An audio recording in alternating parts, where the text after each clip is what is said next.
What's up, Tony? How's You it get all your going? movies? You get all your movies put away?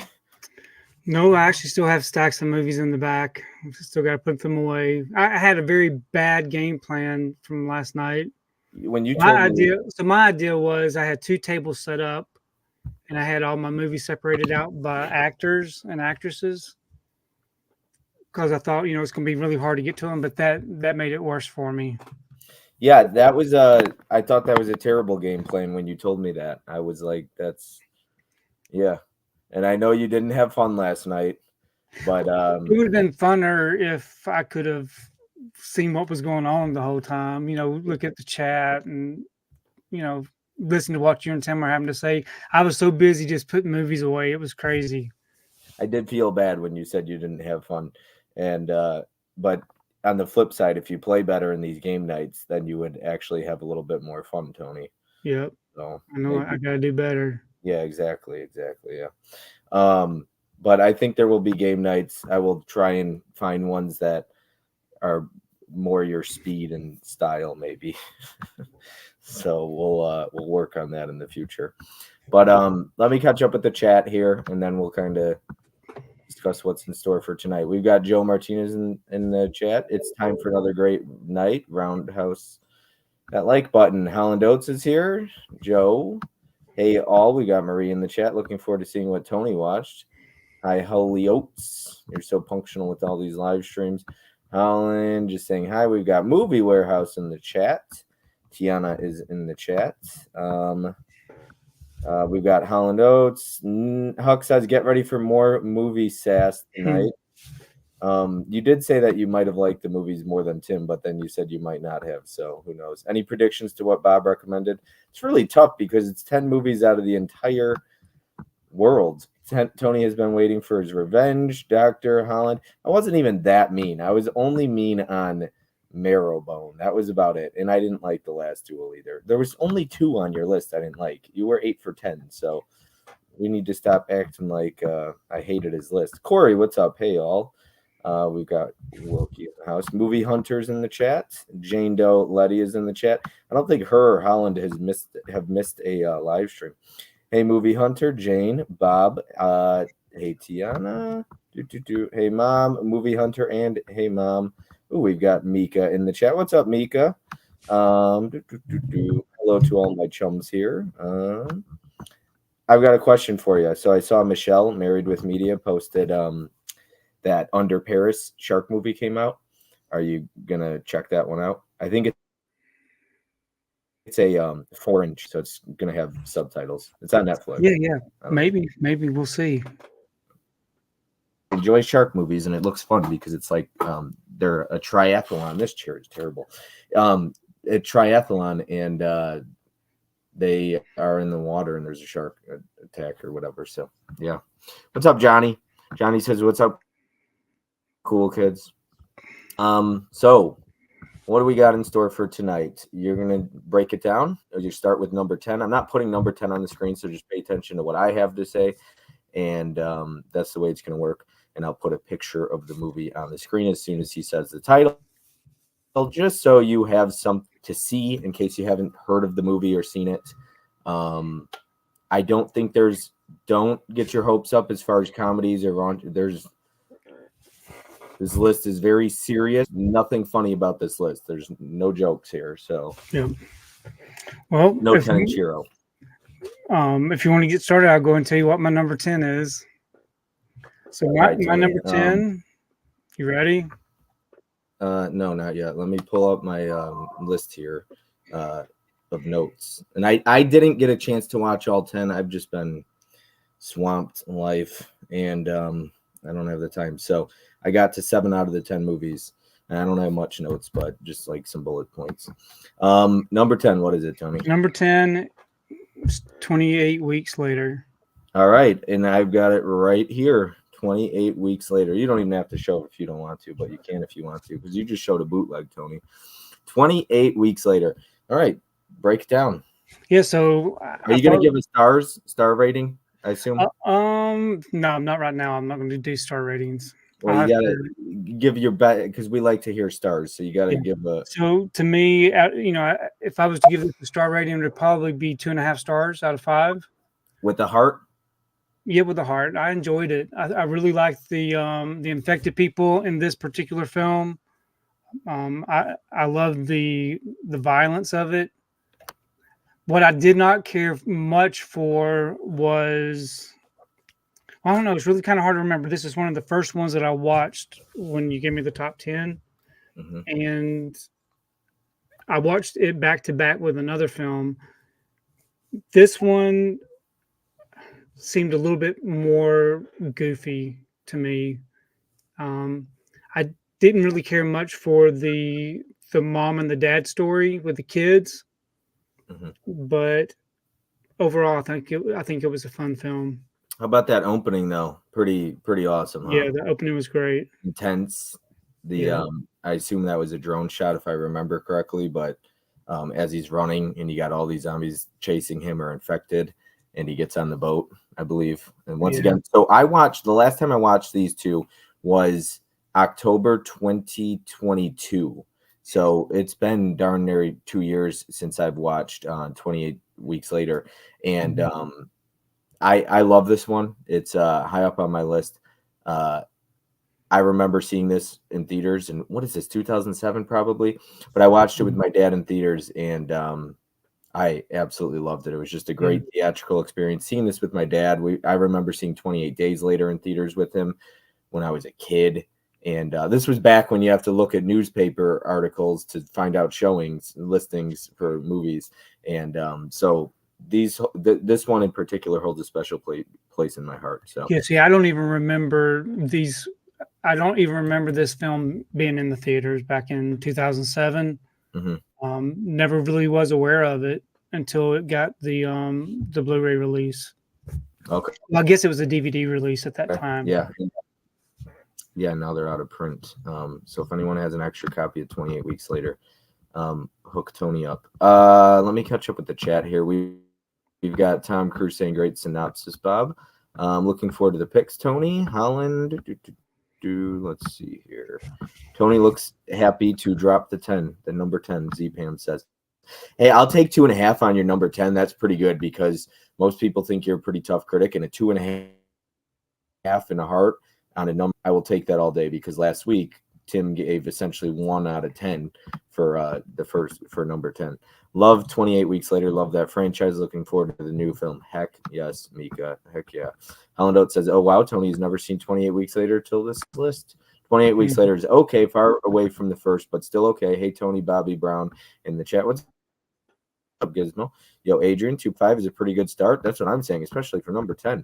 Gizzy, no worry. Nonstop action with this one. The first one is still my favorite. That's what I'm saying. A lot of action in this one. It's really nonstop, like she said. And I like Imogen Poots as well. So 28 Weeks Later is a fun watch, but prefer the first one. Tony, did you like the opening PP shot? There's not in this one. That's the other one. There's no shot. I don't know what Tom Cruise's problem is, but he said, he's really liking the PP talk. Oh, okay. The PP shot is 5 stars. It's because Holland Oates joins in on the fun. Fair rating. I got 28 Weeks Later Blu-ray in a mystery box. Nice. Hey there, Huckman. Hey, Adrian. No, that was the first one. And I genuinely tried to put together a list that didn't have a lot of nudity. I put these lists you did not together, succeed. What's that? You did not succeed. I didn't succeed, but I did a lot better than putting I don't know, Porky's or something on your list. Oh yeah, it was good. I genuinely, when I put together these lists for everybody, like Tim, I'm trying to find some deeper cuts that they might not have heard of. Maybe the chat will hear of for the first time. But also, I really want to put together movies that you're going to enjoy. Nobody wants to waste their time. Time is precious. It's something we don't get back. And you could be watching better movies. So when I put together these lists, I actually want you to enjoy the movies. So I don't just throw shit on a wall and hope it sticks. I'm hoping that Tony's actually going to enjoy the movies. So that is number 10. Okay. All right. Number 9. What do we got here for number 9? So for number 9, not too far, we have 28 Days Later. 28 Days Later. Okay. So I really enjoyed this as a first time watch. Just trying to figure out what was going on. You know, it's first time seeing this. I wasn't very familiar with it, so I didn't know what the story was going to be. But you know, I kind of had a hint by the way people have talked about it in the past. But I really liked it. This is from 2002. This is another one that I never heard of or saw in the theater back when it was released. And what I liked about this one was the fact that it was slower paced compared to 28 Weeks Later. And it was more character driven by the main character. Cillian Murphy. Yep. But yeah, I enjoyed it. I thought it was a really good story, something different. You know, they're not really zombies, but it's kind of like a zombie film. I really like Naomi Harris as an actress, and I think she was good in this. I mean, 28 years ago. When I mentioned the nudity, like Tom Cruise mentioned, what other scene is there nudity in the movie you said? I don't even remember because I didn't get to rewatch it. Is it like in this film? Whose character? I Yeah. don't remember any other nudity in this film. Oh, so it was just I thought it was only the beginning. Yeah. I was talking about the other films. Oh, there's one other movie with one scene of nudity, and it's in the first 10 seconds of the movie, and I completely forgot. And then when I rewatched it, I felt bad. But obviously you liked it because it's higher than these two. What would you give this out of 5 stars? This one, I would give this one 3.5 out of 5. 3.5 out of 5, and that's your number 9? Mm-hmm. Woo! I did good. I'll take it. But Tony. Just because this is number 9 doesn't mean that the other ones may have a lower score. Okay, like a rating wise, but you enjoyed it more. Mm-hmm. But you enjoyed. Okay, right. All right. I still feel like that makes sense. I did. Yeah. I think I know which one that might be lower. Okay, I like this. I'm happy. I'm not doing terrible so far. I feel like I'm doing decent. Go ahead. I interrupted you, and I apologize, Tony. To me, I was going to say these two films, 28 Days Later and 28 Weeks Later, kind of reminded me of World War Z in a way, because I had seen that when it was released in the theater.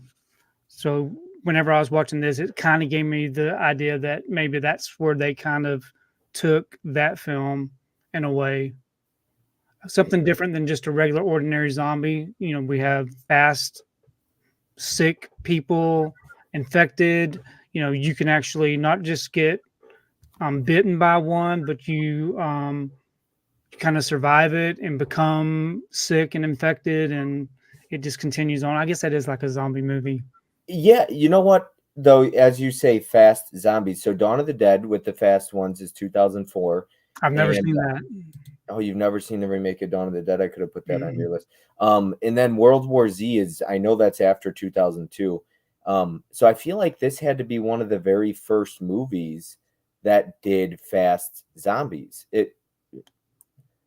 I don't know. I'm sure somebody's going to correct me, but I know it had to be one of the first. It was definitely pretty unique, and I think as original as it could be for its time in 2002. And like you had mentioned, you don't just turn by bite, minor spoiler, but you know, one of the characters gets blood in his eye from a bird. Mm-hmm. And that's a pretty emotional scene because it's yeah, definitely a spoiler here. I should put it on the screen, but you know, I mean, it's his daughter, right? So and he's like, get away from me. Yeah, that was a good scene. I like that. I like that movie a ton as well. I'm trying to find the okay, spoilers, so I could put that on the screen if I need to. All right, let me catch up with the chat if that's okay here. No. I got 28 weeks later. I already said that. Huckster, Johnny says, "What's up, Huckster?" Holland says, "Tony, no." I guess Holland really liked 28 Days Later, maybe. Well, I liked it too. Damn, Tony, guess not. Adam says, guess not. 28 Days Later, one of our favorites, Mika and Kira. I'm a zombie girl. All I got to say, fast running zombies, and no thank you. Next movie is 28 Days with Sandra Bullock. Okay, 28 Days at 9. 28 Bootlegs Later, Cillian Murphy, great performance. Agree, Tony, very character driven. Adam says 28 years and he finally watched them. That's pretty clever. Joe says Tony likes his slow paced after we saw what he gave Bob. Huck says if Tony enjoyed this at number 9, then I am guessing the rest are all pretty dang good. Bummer. That means no more sass. 8 Days Later is one of the biggest zombie pandemic films of all time, Bob. I'm just saying, since you pick film I've not heard of, not being rude. No. I tried to pick a few that are deeper cuts. I didn't say all of them. This is a very common film. I agree, Gizmo. And there's a lot of common stuff, like a Best Picture winner on my list here. Spoiler alert. But I did pick like maybe one or two minor deep cuts. So, Movie Warehouse says, I wish we have gotten World War Z. Gizmo, this movie really sprang forth the fast zombies. It was the first, yeah. See, Gizmo says, Johnny, I'm standing tall with the uniform. I'm waiting for my master Corey to pop up. Return of the Living Dead was the first fast zombie movie from 1985. Such a great movie. Return of the Living Dead had fast zombies. Haha, Gizmo. What's Johnny watching? Nah, Italia was long before Return. See, I knew they would come up with some deep cuts, but I know it was one of the first. We don't count Italian zombie flicks, Gizmo. Gizmo, This Is America. Does Tony like zombie movies? I do. What's watching racist? And so about these two zombie films. So of course I watched 28 Days Later first, and then I watched 28 Weeks Later the same day, so back to back. But what I liked about 28 Days Later compared to 28 Weeks Later is the fact that the first one is slower paced. You know, there's more of a story there, and it's more survival. You know, what's going on? How's this happening? Where is everybody? It's kind of everything's kind of deserted. And then 28 Weeks Later is more fast paced, to where they're trying to survive by escaping the city. You know, they're bombing the city. They're doing these different things, trying to kill this virus. So two different movies, but very good as a double feature. When I heard you hadn't seen them, I was so excited to put these on your list, and I was really hoping you would enjoy them. See, that's what I'm talking about. I agree with Mika. It's super speed. I mean, these zombies are really fast, like Dawn of the Dead 2004. They're definitely not jogging at all. I'm glad you enjoyed these movies, though. I really am, and I'm glad that even though 28 Weeks Later might not be as high, 2.5 and a Heart for you, I'll take that all day, every day. So, very happy with that. Let's see here. Jeff, Kira, and Mika. Gizmo says. Let's see. One more comment, and then I'll get into number 8. Hearing Tony keeps referring to the 28 Days, Weeks movies as zombie movies make me want to puncture my eardrums with a screwdriver. What do you want to call them? Infection? I'm just comparing them to a zombie film. I've always mentioned that they were infection. Infection, yeah. Disease. What kind of tone do you think the third 28 Weeks Later sequel have, Tony? I consider these, though. I get that it's an infection movie, so I guess Johnny's saying put these in the class of Contagion, maybe. But at the end of the day, they are essentially zombies. Yeah, I mean, I would not argue with somebody if they said my favorite zombie movie is 28 Days Later, or if it's a game night and I say pull a zombie title. If they pulled 28 Days Later, I'm absolutely fine with that. I would pull that. Yeah, so keep the screwdriver away from Johnny. Pretty much go together, I say. Sorry, Johnny, they are zombie movies. Tiana says, yeah, I get where he's coming from, and I do, but I don't disagree with it, but I also don't necessarily agree with it. I'm completely fine calling them zombie movies in and of itself. You look puzzled. You okay there, Tony? Mm-hmm. Okay. All right. Sounds good. Are you ready to go over number 8, or do you want to keep discussing this more so Johnny can? No, let's we'll go on to the next one. Okay, number 8. So number 8 is Man of Honor. You had to open. No, I had to order it because I did not have that one in the collection. It's another film. Tony. This is higher up there for me than Disconnect. This one really hurts. Oh my goodness. Good. That's good. Pain is good. That's good. No, it's not. So Oh Men of man, Honor is one of those films that I never heard of. You don't really ever hear number of 8, just anybody like talking about it. it's a number 8 thing, I guess. And it's another Not movie good. from the early 2000s that I didn't watch, probably because I was raising kids and, I didn't get to see a lot of these movies that came out. But I do like true stories or films based on true stories. And I'll let you talk about it while you're shaking your head. That's tough. What do you give this out of 5 stars? I give this one 2.5 out of 5. So it's in the mid. Tony. Yeah. Do you need a support group? Tony. So I watched this movie on VHS before the 2000s, along with Backdraft and Cruel Intentions, and they're all up there with some of my favorite movies of all time. They're super nostalgic to me. It is a huge part of why I got into collecting as well, how I fell in love with movies, just sitting, in my dad's room or something, watching, VHS of Men of Honor. So I loved it. Became a huge fan of it. It's probably one of my favorite first introductions into Robert De Niro. Cuba Gooding Jr. is great in it. It is so motivational. I like serious films. I don't need comedy in any of my movies. Comedy is probably easily my least favorite genre at the end of the day. I like feeling emotion. I like having something that challenges me at the end of a movie or leaves me with a question. And I love when Robert De Niro asks him, "Why do you want it so bad?" And he says, "Because they said I couldn't have it." That's great. And so Cuba and De Niro shine bright.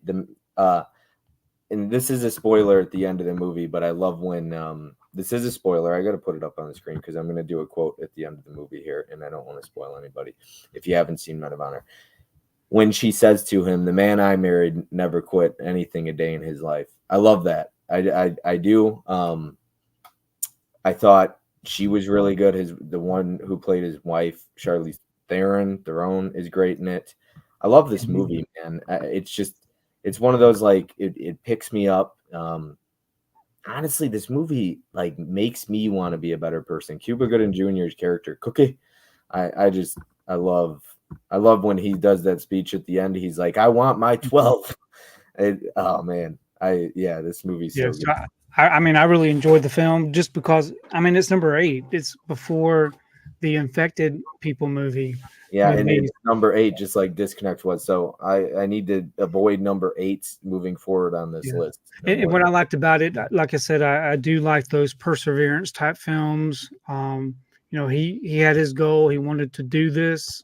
This was, and he stuck with it. He didn't give up, even as people were being prejudiced against him, not wanting to sleep in the same quarters as he slept in.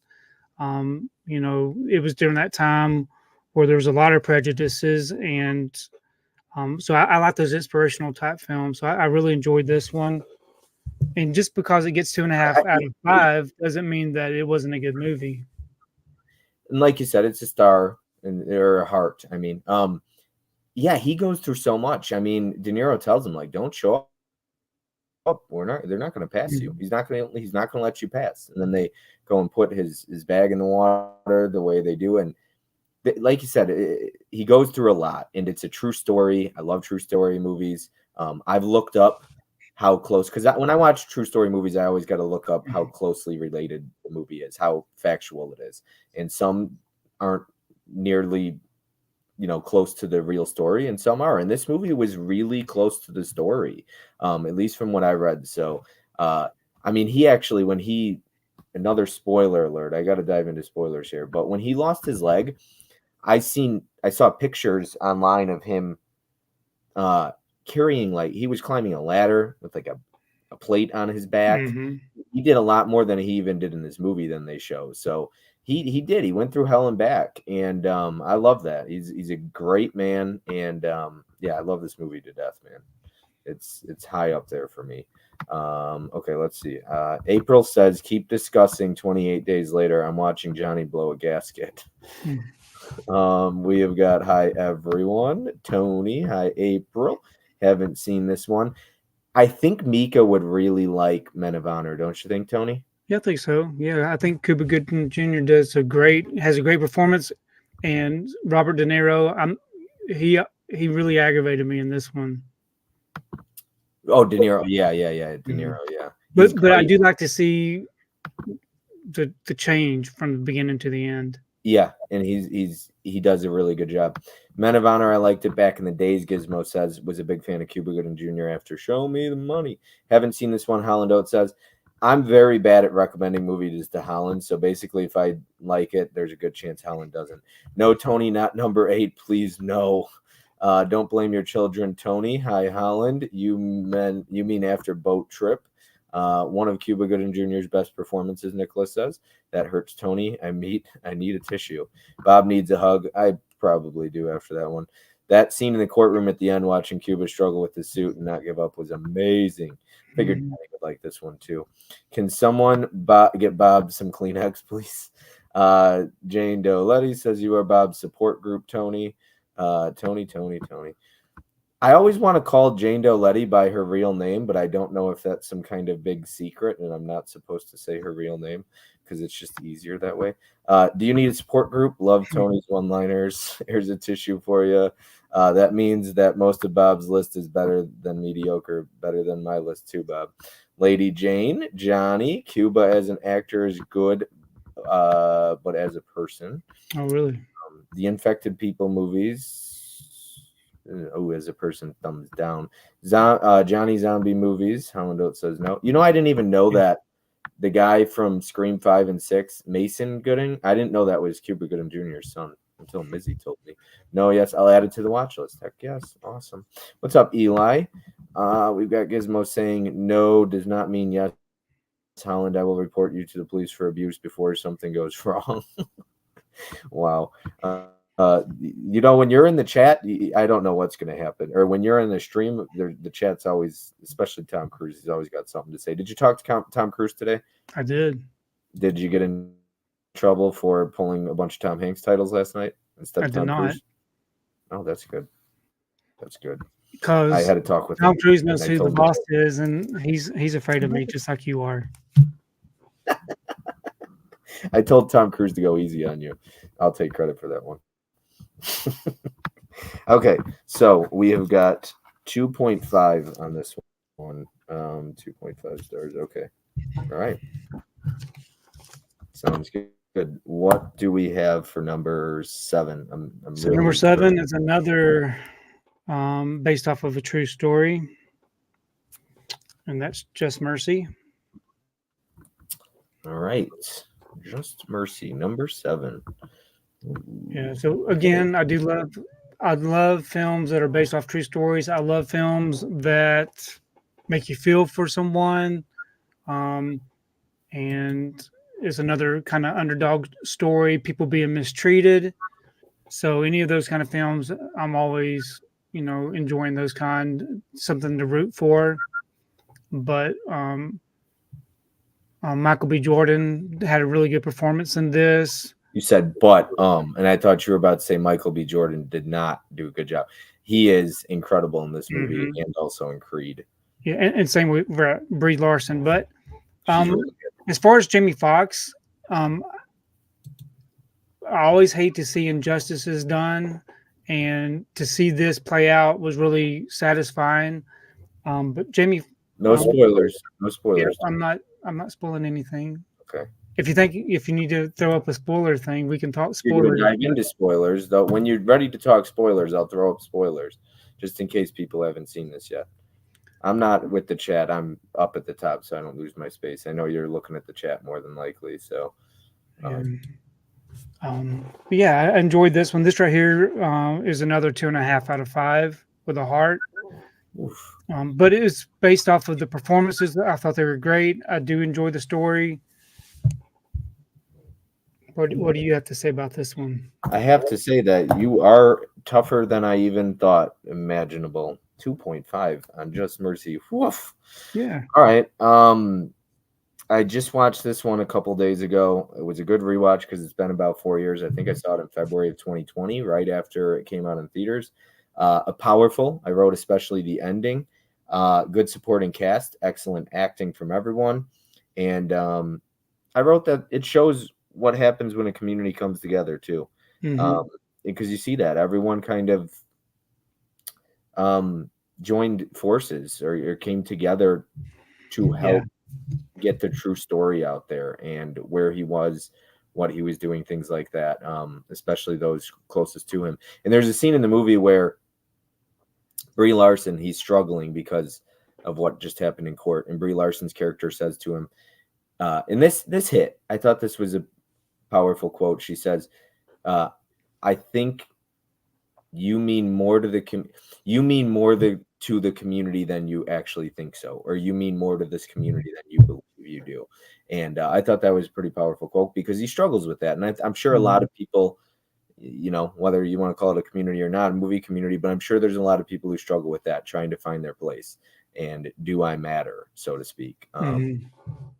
And plus the fact Do I that make he a difference he and kind of so. just kind of kept getting shot down all the time. People didn't want to Hmm. support him, and then he was doing this for this family, and how they all rallied around him, supporting him, taking him in like a family member. I enjoyed those kind of scenes. I love in the beginning of the movie too when he's talking to the one kid and he's sitting with him and he says, and I didn't write it down, but I believe he says to him, "Oh, I'm going to school to be a lawyer and everything." And he says, "Where do you go to school?" And he says, "Harvard." And he's like, "Wow, big shot, whatever." And he says, "I'm trying to figure out how to make a difference with my degree. Like Mm. with being a lawyer, I'm trying to figure out how I can make a difference." And I love that because he truly, and he's really defending a lot of people who, in the some are innocent, some aren't, right? But even the ones who were guilty, he talks about how he wants to give them a chance to live, to survive. Even though they deserve to be heard, they deserve a case, and they deserve better than they get. Mhm. They're not, animals, so to speak. And it's a really well-made movie. It's a powerful movie. If you haven't seen it in the chat, it Yeah. came out in 2019, I believe. It's a really good movie. I would highly recommend this one. 2.5 is rough, but Yeah. I'll take it. Yeah. And I do. I had a death row inmate that I used to go visit for about 2 years back in the late '90s, early 2000s. And you would think that when you go to prison to visit people, that you would be behind glass like you see in the movies, but you're right there with them inside an open room, kind of like what it was in this film. But I always have, even though people commit crimes and do the things that they've done, and some people are innocent, some people are guilty. The guy that I visited, he was guilty of what he did, and he accepted that. But they need to have some kind of fellowship or someone to connect with, especially if they don't have family in the area. Yeah. So this kind of brought that back. When my dad, and I think I told you this a while back, but when my dad became a Christian and went through addiction and all that stuff, and I remember him just falling in love with reading the Bible and everything, and he was trying to get a ministry set up at his church where he would start talking to inmates at a prison. He believed that he was meant to do that, and he just wanted to make a difference. Hmm. And so like Michael B. Jordan's character says, like, I'm just trying to find a way to make a difference. So I guess, for me, even it's like, hey, whatever you're doing, where you're at in life, whatever your degree, whatever your job, whatever your career, Hmm. try to find a way to make a difference where you're at. Right.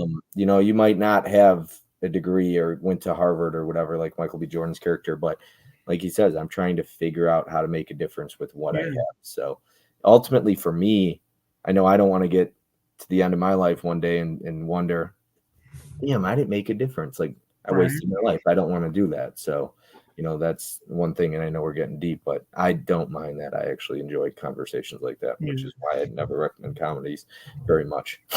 And one of those things in the film was the person who was kind of the key to solving this dilemma of what was going on in the film. He wanted a visitor so that he could have a soda or some candy bars or something. That's what he was wanting. He was wanting someone to be there to visit so that he could get snacks and stuff. And I remember a lot of times when I went to the prison to visit the person I visited, there was other people there that they, oh, please bring money so that, I can buy them a Coke or get them a candy bar or something. It's just the small things that we take for granted. Yeah, absolutely. Absolutely. I'm going to catch up with the chat if that's okay with you here. Eli says Tony looks like the father at the beginning of Twister. LOL. Oh, Tony got you. LOL. The toned father, Holland says. Just Mercy, good film. Another great film, Joe says. Bob communicates with me like Stephen Hawkins does. I voice messaged him, and he was like, I don't even know how to send voice messages. And I was like, I don't text. I hate texting. There's nothing I hate more than text messaging. So happen. I love true story films. I will always blind buy. Damn it, just saw that at Big Lots and didn't pick it up. It's a good one. Okay, I've been seeing Just Mercy at Big Lots recently. Should I bite? So yeah, both of you should. Go back, Johnny. Look at that. Tiana says, Johnny, you got to go back and pick it up now. Mika says the book is great as well. I didn't even know there was a book. Oh, Mika, there's a book. Exactly. Tony is stone cold. Ross says, hi, Bob. Keep on collecting horror films. One of the favorites is Darkman 2 and 3. Best CGI say may happen to RoboCop 2nd, 3rd, and remake of 2014. We've got Mika saying yes, Brian Stevenson. By Brian Stevenson. Really good, Tiana. I'll have to look into that. Mika, Tony will visit me in prison. Will you visit me in prison? Would you visit Tom Cruise in prison? If Tom Cruise is in prison, it's probably because I put him there. Would you visit me in prison if I was in prison, Tony? If you're in prison, it's probably because you murdered me. So I'd be dead. Johnny says, are you getting locked up? Tom, send me one of your famous cakes before you do. Tiana says, Johnny, I'm having my fellow inmates make them in the kitchen. We're running a side business for cigs and hi, Tony. I love your collection. Kino type of BBC horror type. I wish Tom would reach out to me. Tony will haunt you. Jane Letty's just laughing. Tony, Johnny looks like we're both grabbing a big let's pick. Tony, will you haunt me, please? All right. So that was number 7. All right. Let's see here. Number 6. You ready to dive into it, or do you want to keep talking to Just Mercy? Yeah, we can go number 6. And so for number 6, we have The War. Okay, which is a Kino Lorber title. Here it is right here. Yeah. Exact same cover art. Mine is missing Kevin Costner's face. Yeah. And this one I thought I had seen in the past, but of course I had never seen this one.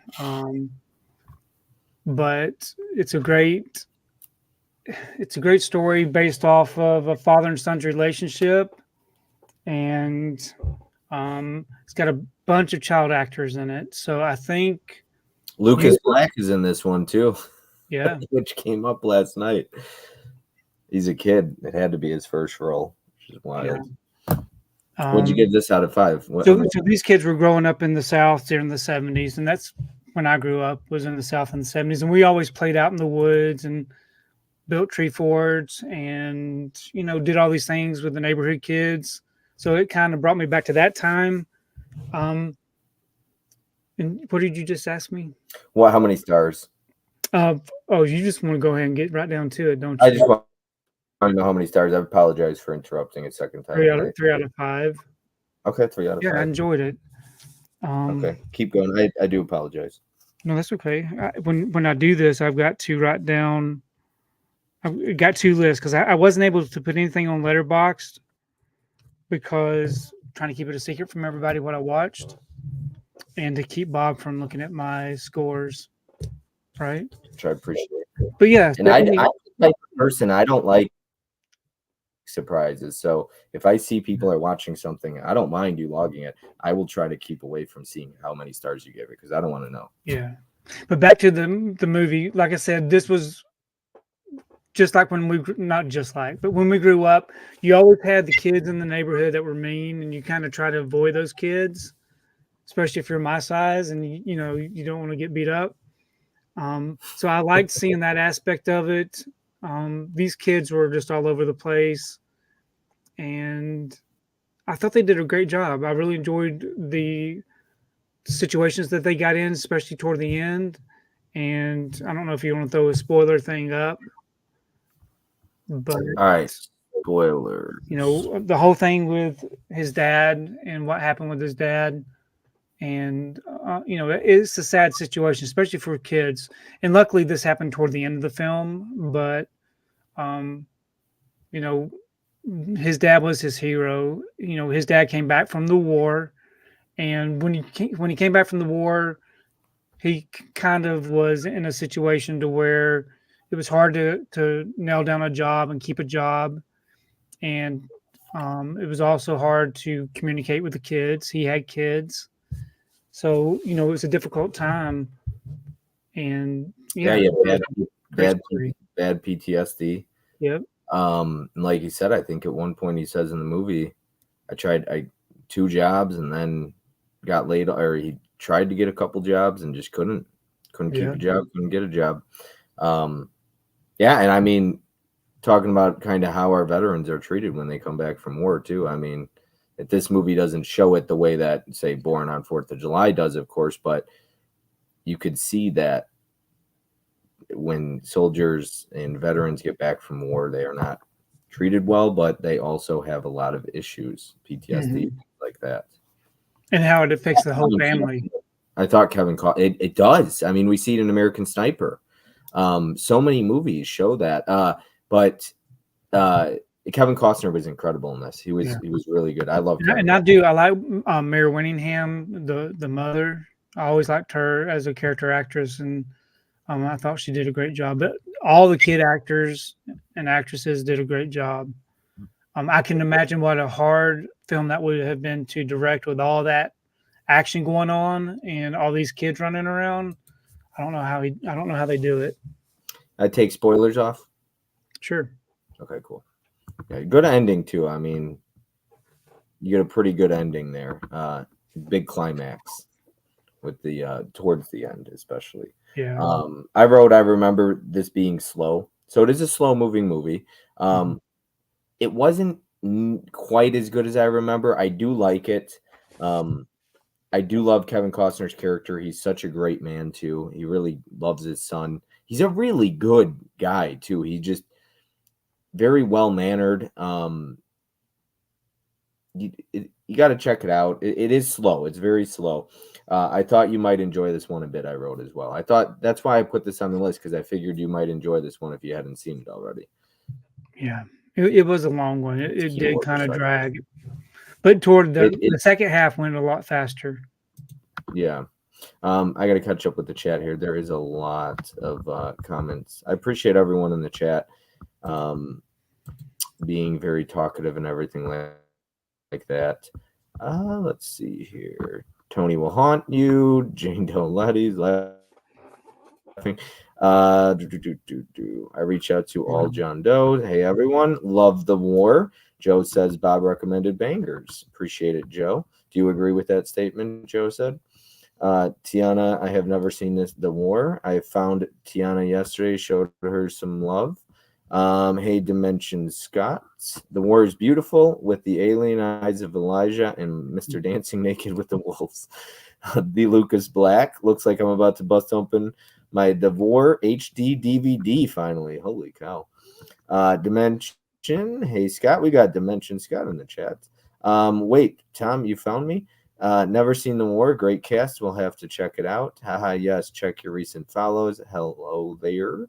What's up, Dimension? I will check that, Tom. Hi, everyone. We got Ellie in the chat. What's up, Ellie? What the hell happened to the director? He made a okay thriller from the 80s, then fried green tomatoes, and then the war. But after that, he only made poop for 30 years. I did notice that he was the same director of Fried Green Tomatoes. I don't know if you knew that. Oh, yeah. Think Jean-Claude Van Damme and Tom Cruise merged. Ellie, my arch nemesis. Johnny says, Ellie, my arch nemesis. Hey, Ellie. Corey's in the chat saying hey to Ellie. We got everyone saying hi to Ellie. Delon Movies is in the chat. What's up, Del? Tom, I didn't know you were in your 30s. We got Del. Don't be giving away Tom's secrets. Everyone should watch Founders Day if you want to have a really boring time. I heard it's not that good, Gizmo. Dell is here. We got 40 years young Tiana. What's up, Dell? Hey, chat. Added to my Kino cart. Nice. It should be on sale for like $5 next time. Tony must have really liked the Dakota Johnson movies. Hey, Ellie.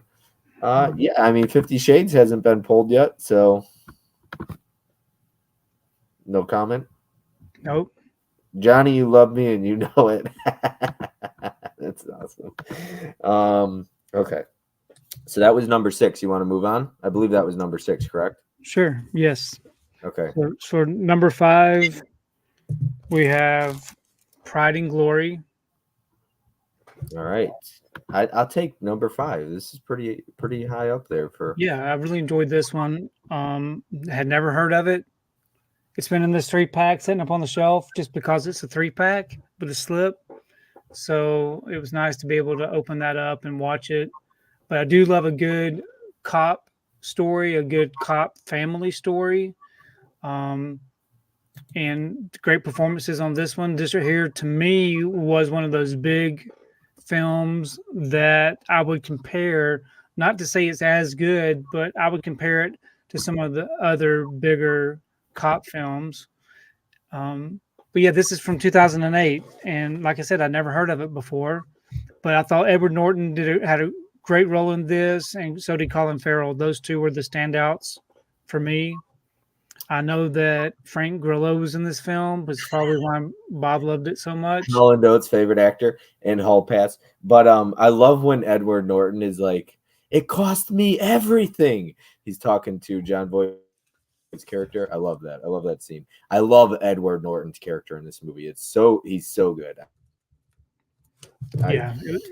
Okay, 2008. It was at the time as a 16, 17, 18-year-old kid. This was like high up there as far as my favorite movies of all time. Obviously, I got older, but at the time I saw this in 2008, I saw it with my dad. Loved it. My dad and I loved this movie. Fell in love with it. Right. So if you want to put it the spoilers. Yeah, because it's hard to talk about this movie. Definitely going to dive into some spoilers. So just be warned, if you're watching and you haven't seen this, I would mute us. Wait until after the spoilers go off the screen. So as soon as the movie starts out, you see that there's a cop family involved. So I didn't really know who was related to who until just a little bit later on throughout the film. So we have a family member that is married to a cop family, right? And they're corrupt. They're in it for the money. And he's pretty much wrangled up a bunch of other cops to be a part of this crime ring. And it gets really violent as far as how they shake down these people to get money.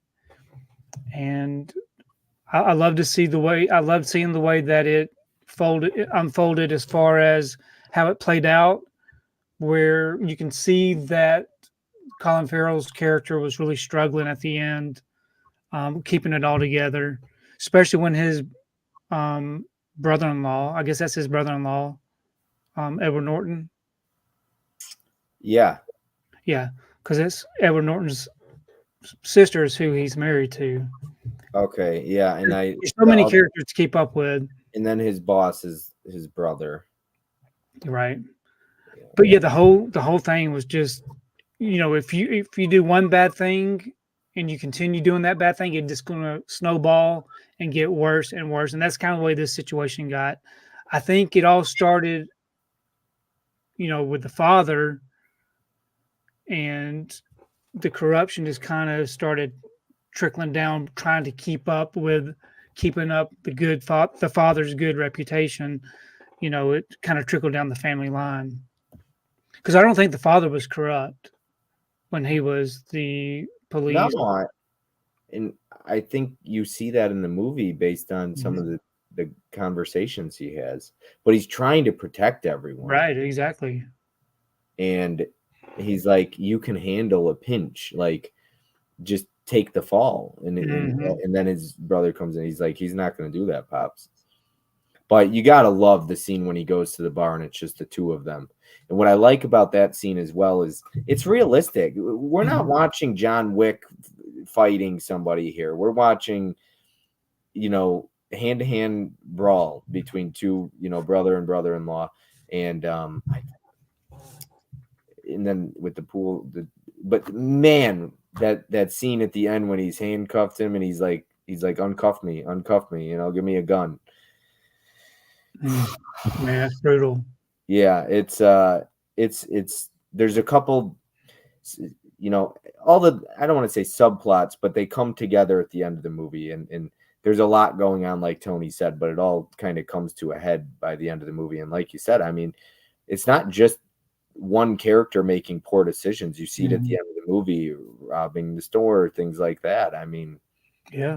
yeah, Once you bring in a bad element to what you're doing, it's going to affect everybody, and everybody's going to be involved, or a majority of the people are going to be involved doing corrupt things, which I enjoyed that. To me, it kept me entertained and interested in what was going on. Um, Plus, I love a good bad cop movie. yeah.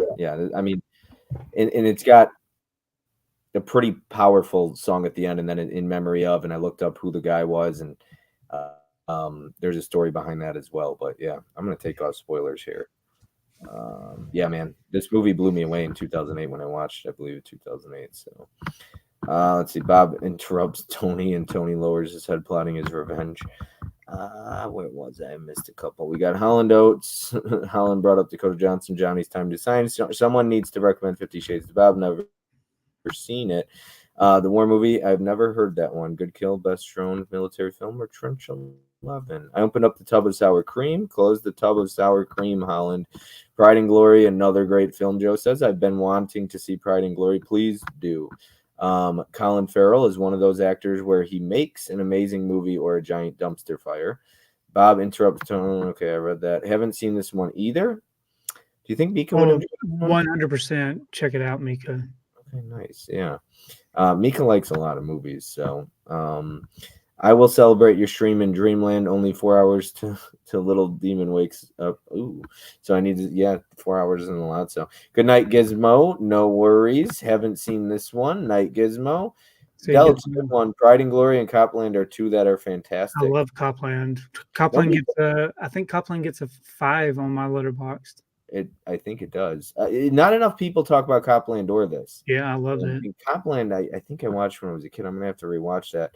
I don't even know if I have seen that. Just added Pride and Glory to Mac's watch list. Nice. Sounds like a good movie. Gonna have to add it to the watch list. You trying to say John Wick isn't realistic? I'm putting on my bulletproof suit now so I can go out and kick some ass. I would prefer a movie like this over John Wick as far as a good story, a good plot. Yeah, and this movie is Believable.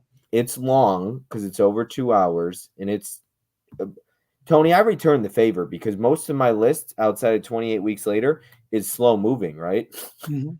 I don't think there's many fast-paced movies I put on his list, so I returned the favor. I can get into slow-paced movies too. It needs to keep my interest.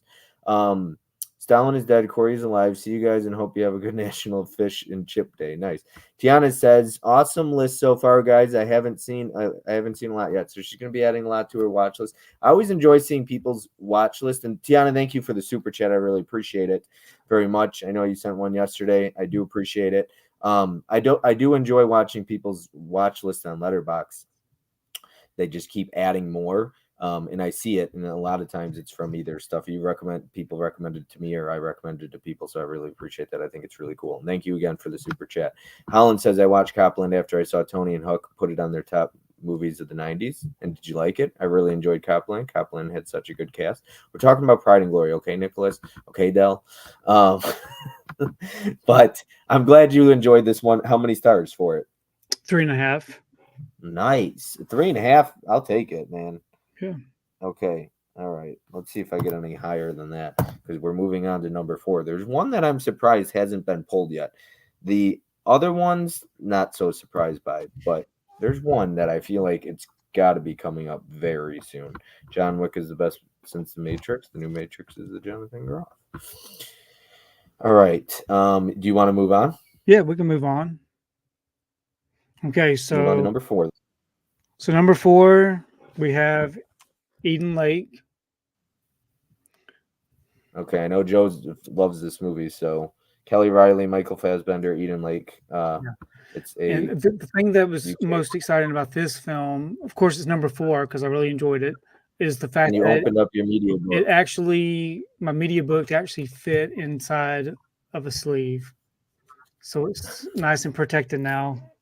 So Tony was freaking out, and I assume this was the last. I don't one ever you open watched? up any of my media books because they're in German. You can't read them.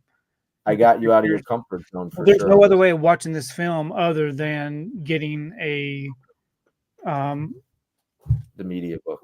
Overseas. Did you pull out your magnifying glass and read the German writing at all? No, I knew better. Okay, all right.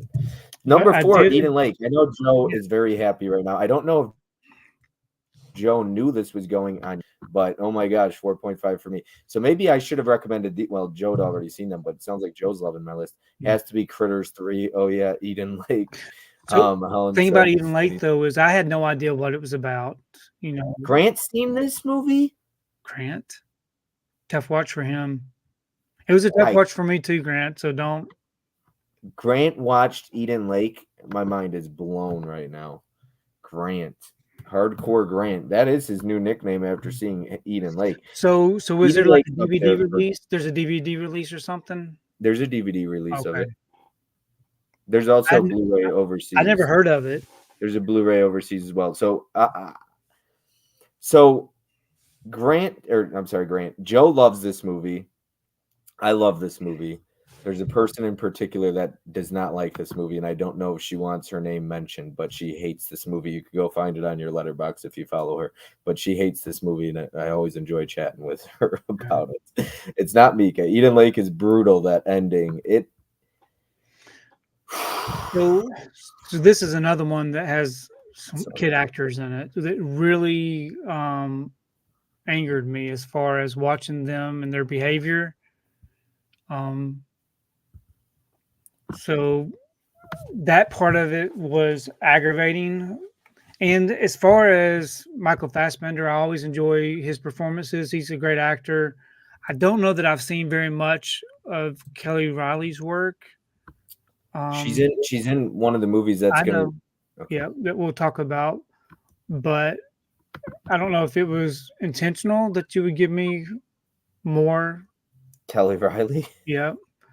That wasn't intentional. I actually forgot that Kelly Riley was in the next movie, but parts of Eden Lake was kind of dull. There's dull parts at the beginning, but it got better as it moved on and the plot got going. So I don't know how much of this. I guess I don't know how much of this can be spoiled. Yeah, no, we got to dive into spoilers, but we got to put up that spoilers alert. So the people that haven't seen this, I completely disagree about the Colin Farrell comment. He's actually one of the best actors working right now, and to say he only makes an amazing or a dumpster fire is so inaccurate. Oh. Who said that he is dumb? Did you say it or did? No, I know I didn't say because I enjoyed Colin Farrell. I never used the word dumpster fire. Okay. I imagine it was Tom Cruise. It sounds like Tom Cruise would say something like that, don't you think? I don't know. I think Tom Cruise left. Oh, he left. He didn't. I haven't seen him comment in a while. We have the Region B Blu-ray, but no Region Free player at the moment. Now I'm curious who said dumpster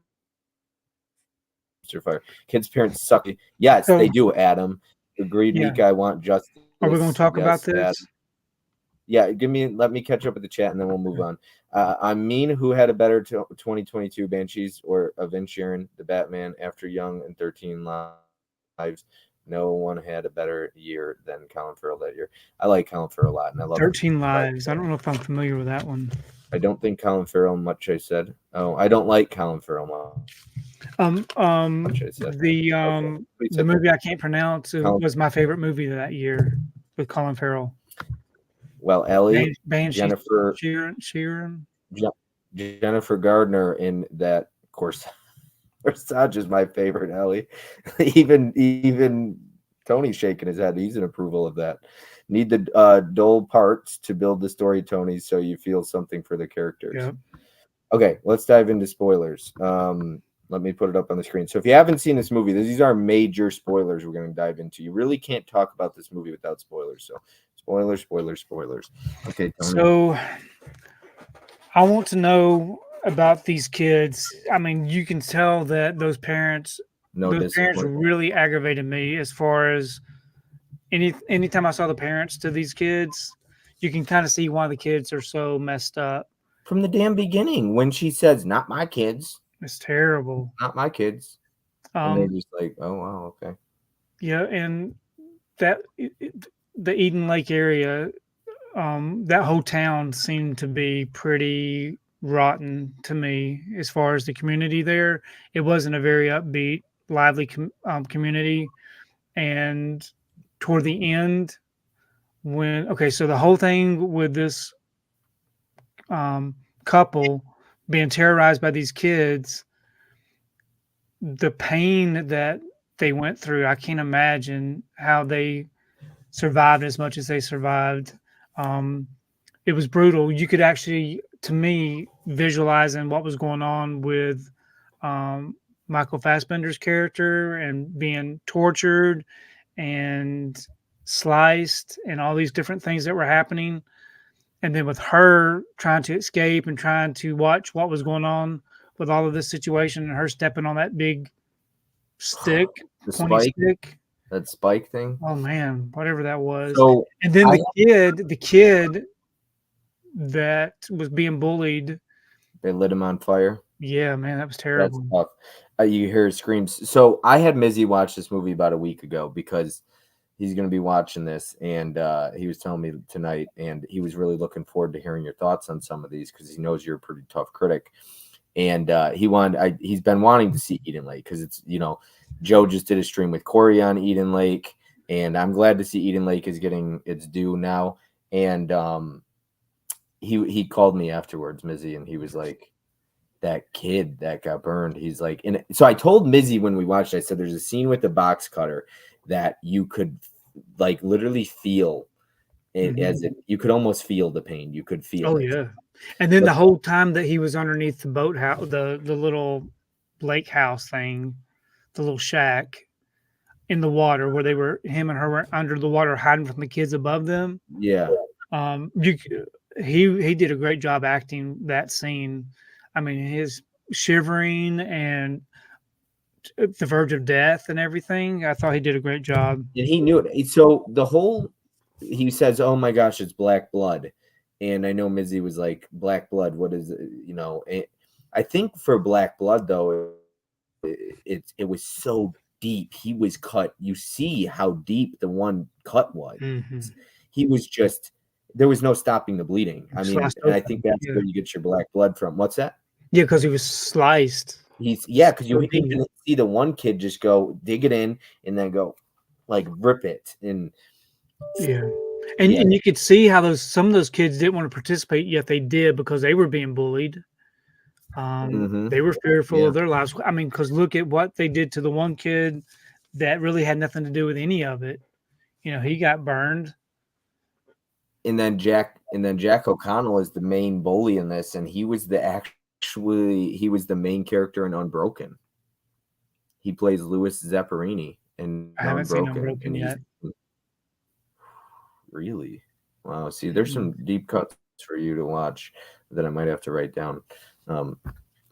Yeah. Eden Lake. It's but that ending, Tony, did that ending not break your heart into pieces? Yeah, that was terrible. That was aggravating. So I watched this movie on like Xbox or something back in like early 2000s with my dad, and we were blown away by it. Now, the one person who I had a conversation with, one of the reasons she hates this movie is she hates that the characters, and I hope she doesn't mind me saying this, but she hates that the characters, the two of them, are outsmarted essentially by the kids. They make dumber decisions than the kids do. Like, and so I was, as I was rewatching it, I was trying to pay attention to that. The one scene in particular that really bothered me is when she does watch him. She's just sitting there watching before she. Oh yeah. She was just standing there. But those kids were more familiar with that area in the woods than what she was. You know, she had to rip that map off of the thing, trying to figure out where she was within these woods. But yeah, she did. She stood around a lot, probably just not knowing how to handle the situation because there were more of them than there were of the two of them. Yeah. Once you see that they're willing to kill. And then the whole thing where she got in the dumpster, the dirty dumpster, and the stinkiness and the griminess, you know, she pretty much had that all over herself coming out of that dumpster. But, you know, you could see the guilt and the anguish that she did when she had to kill that kid accidentally, and that was accidental too. Oh, I know, yeah. She just turned around because he was like, "Excuse me," he was going to try and help her or something. Who knows? But and you do, and I totally forgot that she was a preschool or kindergarten teacher, and so yeah, you definitely do. And she's so sorry at the end of the movie, like, call the police. It's just, oh my gosh, that ending just breaks your heart. Tears it into pieces. It's a rough one. Can I take spoilers off the screen? If that's okay? Yeah. Okay, I'm gonna catch up with the chat. I hope nobody in the chat's spoiling it. You got Tom Cruise right there in the chat. He's back. Banshees of Inisherin is fantastic. I've never seen that one. Brendan Fraser had a better year than Farrell. He went home with the Oscar. I said what I said. Bob 13 Lives would be right up your alley. It's on Amazon Prime. You gotta check that out. Thank you, Coma Doof Warrior. Brendan Fraser got a sympathy Oscar. He didn't win the Golden Globe. Kind of seems rigged. What an actor only gets Best Actor at the Oscars, and no Golden Globe usually never happens. Need to see Unbroken, Tony. You will love it. Fraser has a history with the Golden Globes. Everyone knew he wasn't going to win there. Johnny says, "Oh, we got some going back and forth here." The only person that gets robbed at the Oscars is me. You want to say what? I keep that. You just don't want to do that. Tony saying stinkiness has made my day a lot better. Even if Brendan Fraser won the Oscar, he has basically no career at this point. Kind of. You know what stunk really bad though is all those zombies in those 28 Day movies. Johnny's over there. Stinky zombies. Stinky zombies. That is funny. Okay. 13 Lives. I'm writing that one down. All right. Come do for you. All right. So that was number 4. Eden Lake, pretty high up there. I'm gonna have to tell the person that I won't mention just in case they don't want their name mentioned. I'm gonna tell her it was your number 4 or to go watch the stream so she could see that it was high up on your list. So that's fun. Number 4, Eden Lake. You want to dive into number 3? Yep. So number 3, we have. There it goes. Right back down in the gutter along with Dakota Johnson. Watch what you say. Life at number 3. Yep. I really enjoyed this one. So for this one, I didn't know much about it at all. And I do like a good alien movie. And so these people are on this International Space Station and they're very excited about this little life form that they found. Hold the phone. Hold on for a second. What'd you give Eden Lake? How many stars? So Eden Lake got 3.5. 3.5 stars. Nice. Okay. All right. Sounds good. Sorry. Go on. Go back on to Life. Sorry about that. So go back to Life. To me, I thought this right here was a really good alien film. I didn't know what it's about. I assumed that it was just going to be these people out in space. I didn't know there's an alien involved, but they were so careless with this unknown creature that they came across that it was almost aggravating to watch them interact with this thing. But once it started growing, I don't know how much. I don't know how we're going to do these spoilers. Yeah, well, once you want to dive into spoilers, you I don't know, know how to talk about this without really talking yeah, about spoilers it's because there's so much. it's pretty early on that, Yeah. yeah, and So, how so to me, it was kind of dull. The beginning of it was a little bit dull. I'm thinking, okay, what's going to happen? it is slow. It is slow, and dull is a pretty good word. Holland hasn't seen it, so I definitely don't want to dive into spoilers just in case. The most predictable ending of all time. Did you see the ending coming? No. No. So Tom Cruise, you're wrong. I enjoy life. All right, I we mean, gotta I dive don't in. even listen. I watched this movie less than a month ago, and I don't remember what the ending was. No way. Hold on. I'm really bad about. I'm putting up spoilers because we got to dive into spoilers. Tony, the ending of this movie, I'm diving into the end. Do you not remember there? And I was just going to ask you. So the ending, yes, I remember now. I remember Rebecca now. Ferguson and Jake Gyllenhaal's character, and he says, "You're going to go into deep, or I'm going to go into deep space with this alien, so that it can never get out." And if I'm not mistaken, because I was trying to pay attention because I don't remember how it ended up going, how she ended up in deep space. When they're flying away and he's supposed to go to deep space and she's supposed to go to Earth, back to, and when we see that, it seems like they hit something on the way down or whatever up, and they end up screwed up. Like the paths go in different directions. That's how it ends up getting screwed up, right? Is that they hit something on the way down? Right, because they want to make you think that she's being rescued on this lake with these people on the boat, right? But in reality, they tricked you thinking that's what was happening, but the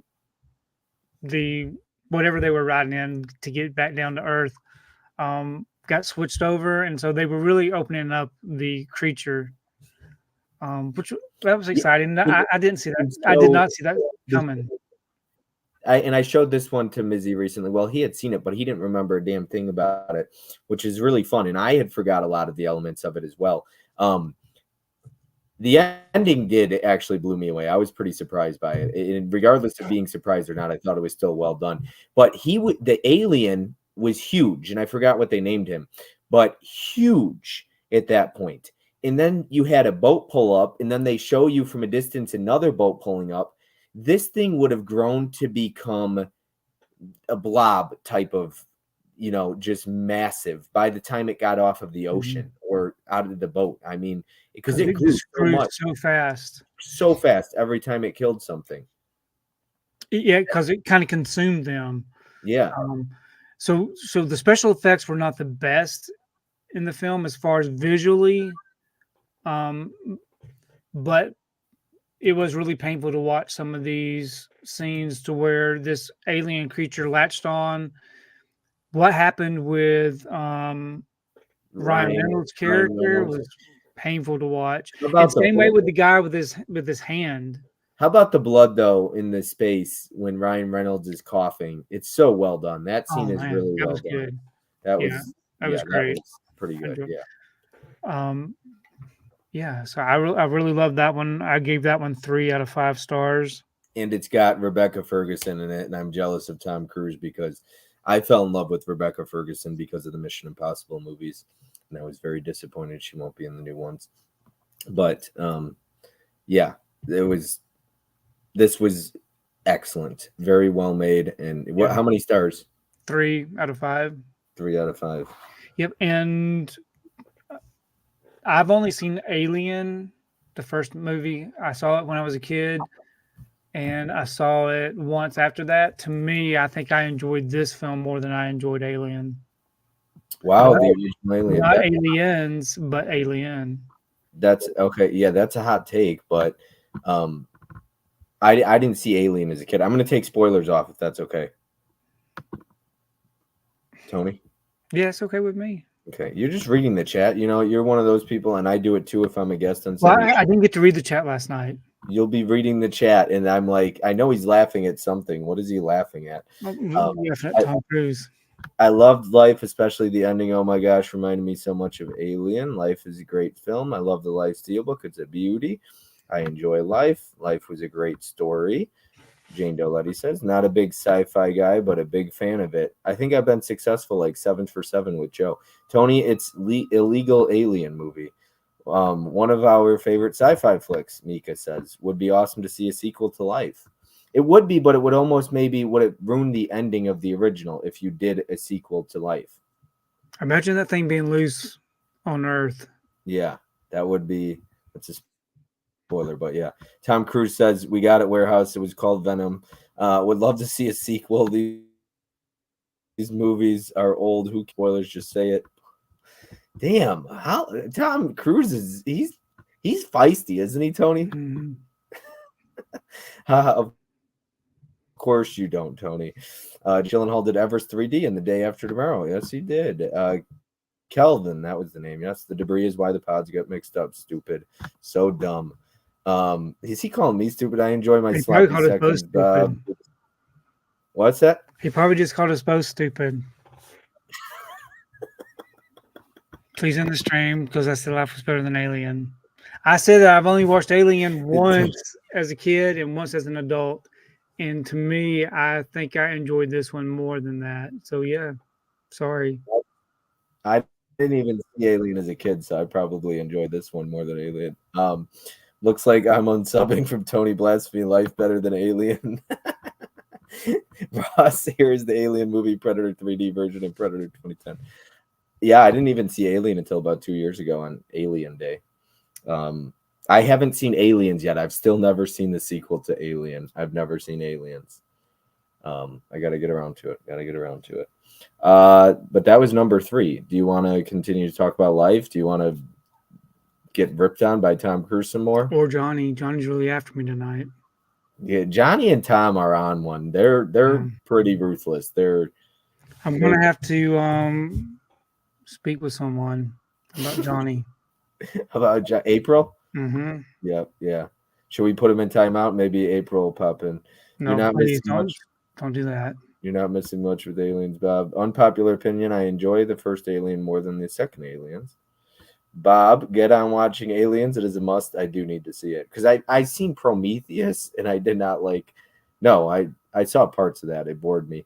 I never finished it. But I saw Alien Covenant in theaters and I did not like that movie very much. Yeah. I don't think that was very good. And I guess what my comparison was with between Alien and Life is in Life you see more brutality from the alien than the original Alien. Yeah, the original Alien movie, it took a long time to get to the point to where you actually see something happen. It is very slow. That's what stood out in my mind as a kid. That's what I remember about the movie as a kid.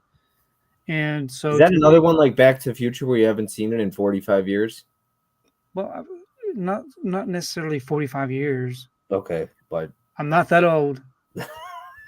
Oh, yes, actually, almost. You're 55, so I mean, you could have been 10 when you watched it. No, I don't think it came out that early. When I was 10 years old. But to me, that's why I said I enjoyed Life more than I enjoyed Alien, because there was more brutality in it. Yeah, I agree. I do agree with that. Mika and Kara say Alien and Aliens are very different films. The first more horror, the second is more action. See, I probably like the second more. Yeah. Tom Cruise says Alien and Aliens is all you need for the franchise. Ignore everything else. Like I'm ignoring this embarrassment of a stream from both of you. Tom Cruise is rough. I think I had a nightmare. I hope it was. Did Tony say he liked Life better than Alien? And Bob has not seen Aliens. I hope it was a dream. It was a dream. Go back to sleep, Gizmo. Johnny says you put me in timeout. The chat will revolt, and you know it. Remember, Bob, I'm a privileged, cool kid. Mika says Life is fast-paced and action-based. The alien is revealed until the end of the first Alien, which has a lot of tension. Yeah, wait till you're 55 years young. That scene too in Alien, though, I didn't have the same effect with Alien because I watched it 3 years ago for the first time, and I had already seen that part of that movie. So I had that same effect that everybody else had seeing it in theaters or for the first time ever seeing that clip. That was spoiled to me 50 times over. Yeah, because I was when I saw it. Yeah, and that scene's so important. You know, when you're spoiled, maybe because I prefer horror alien films, that's what I'm missing from the second movie, in my opinion, Dimension says. So for me as well, I didn't watch 7 until last year for the first time, and I actually managed to avoid spoilers for that. Nobody ever told me what was in the box.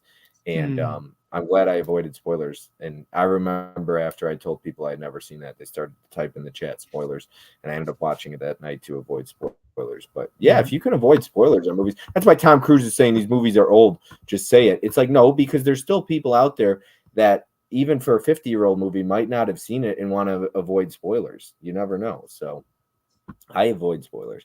I guess chest bursting aliens isn't as brutal as a see-through sperm alien breaking a wrist. That was pretty brutal. Damn. I don't know what to do with Tom Cruise tonight. Movie Warehouse says Prometheus was good too, but agree with the other alien movie besides the first two in Prometheus. Put Tom in the corner, possibly with Johnny. Marie says, if I get put in the corner, Marie, all hell will break loose. Hey, Tom Cruise, what was it like working with Colin Farrell on Minority Report? Is he as great as I've read he is? I cannot wait to see his reply to that comment. Are you ready to go on to number 2? Did you want to? So we have number 1 and number 2 left. So let me see if I know what your number 2 is. I'm going to go with the best picture winner being your number 1, but I could be wrong. What's number 2? Number 2 is Flight.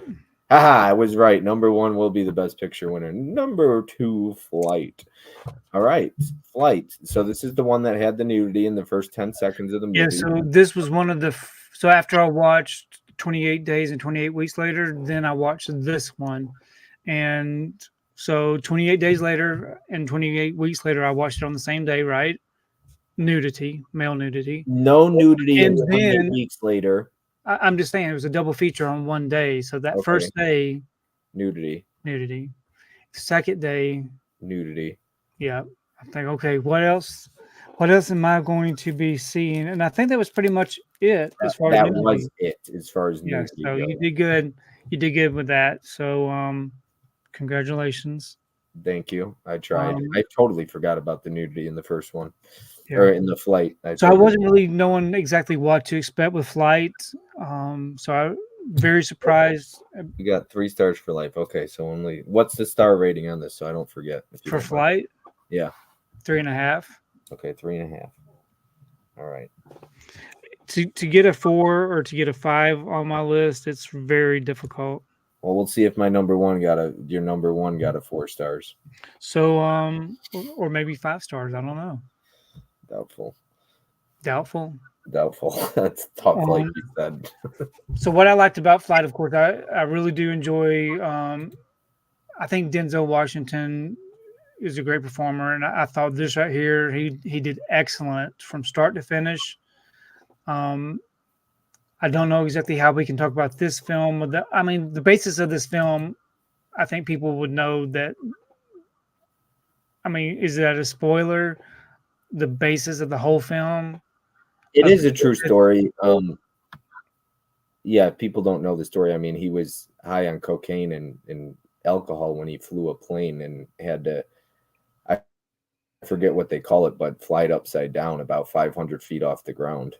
And the whole movie is basically somebody has to pay for the 6 people that died on the plane. And he's like, you put me in a broken plane. That's who should pay for it. You know? Yeah. When there's casualties, though, when people are involved, there's deaths. Somebody has to pay for it, and they are trying to basically figure out who's guilty and if he should be blamed. And yeah, it's a whole court case thing, sort of. And we definitely spoilers. So no spoilers. So no spoilers. Talk non-spoilers first, and when I do have some spoilers I want to talk about with this one, but so as far as film as a whole, I do enjoy this. To me, was more of a character study um, for Denzel's character, of course, this pilot, and then you have the person who is kind of supplying him with all these different things. Um, and then you also have the story of the people who are defending what he has done. So you have Don Cheadle's character trying to say that, trying to get away with what had happened. And he says straight up, I In a can lawsuit for the airline or like whatever. I can erase this Mhm. toxicology report. Yeah. I can throw this away because he finds, reasons to get it thrown away. But yeah, do you want to dive into spoilers? Yeah. Yeah. Okay. Let's see here. Let me dive into the chat enough. Okay, so banners. Okay, spoilers. All right, spoiler alert. Go ahead, Tony. What did you want to talk about? Any spoilers here? Well, I mean, you pretty much talked about you kind of mentioned all this stuff in the beginning, but the whole thing about him being high on drugs and alcohol was pretty much probably how he coped with his whole family situation, not getting to be with his family. Um, I guess he was either already divorced or going through a divorce to where he couldn't be with his kid. Mm-hmm. What else? The flight attendant that was with him at the beginning of the film. The whole plane crash situation was amazing. I thought the way that they did the plane crash with the whole scenario was amazing. Um, him flying the plane upside down. I enjoyed all the special features that went on after this. I watched all the special features afterwards because I was intrigued by how they did all that. And Robert Zemeckis, I believe, is the one that He's the director. did a great job. Um, and then I loved the way that even though he was pretty much drunk from beginning to the end, he still realized at the end his wrongdoing. I got a lot to talk about as far as that goes. Okay, yeah, let's go ahead and hear what you have to say. So I've never struggled with cocaine, but I've struggled with addiction in the past, and I do know people who have struggled with coke, and it teared apart lives, and people close to me, and so I wrote a lot of stuff down for Flight because the ending really blows me away. He owns up to his mistake at the end. I wrote, own it and grow from it. I've made mistakes, and you can't keep lying about it your whole life, because he's lying about it throughout the whole movie. I'll dive up here. Well, I guess this is a minor spoiler, but he could have from the mess by telling one more lie, if you remember. And he says that in prison at the end. But yet he told the truth and ended up in prison. I wrote, okay, I do got to put spoilers up. This is going to sound really stupid. This was his quote. This is going to sound really stupid coming from a man in prison, but for the first time in my life, I'm free. Down is, I've been there when the addiction just has a hold of you. Sure, he was in prison, but he was free of his addiction. It didn't have a hold of him any longer. So to hear him say, for the first time in my life, I'm free, yet he's in prison. And like he says, this is going to sound really stupid coming from a man in prison, but drugs, alcohol, cocaine was no longer a hold of him. So to him as an addict, he felt free for the first time in his life. He wasn't living a life of bondage to cocaine and alcohol. And I wrote ending quote. So who are you? So who are you? And then he replies, that's a good question. I think this was the first time. And so I wrote, and I think the movie ends as he says that. That's a good question. And I wrote, I think this was the first time in his life he was free from a life of addiction. So he didn't even know who he was. And as I went through recovery and Celebrate Recovery and all that stuff and struggled with alcohol and fight, I mean, the list goes on, right? I realized too, like, and I was talking to Mizzy about this. I was telling him, when I got clean and sober and I struggled with addiction, I had to figure out who I was too. I lost friends. as I went through recovery. And so watching this movie really blew me away, especially the ending, because I've been there where it's like trying to figure out who you are after you don't know, because addiction's all you know for a while. And I know you've never struggled with addiction.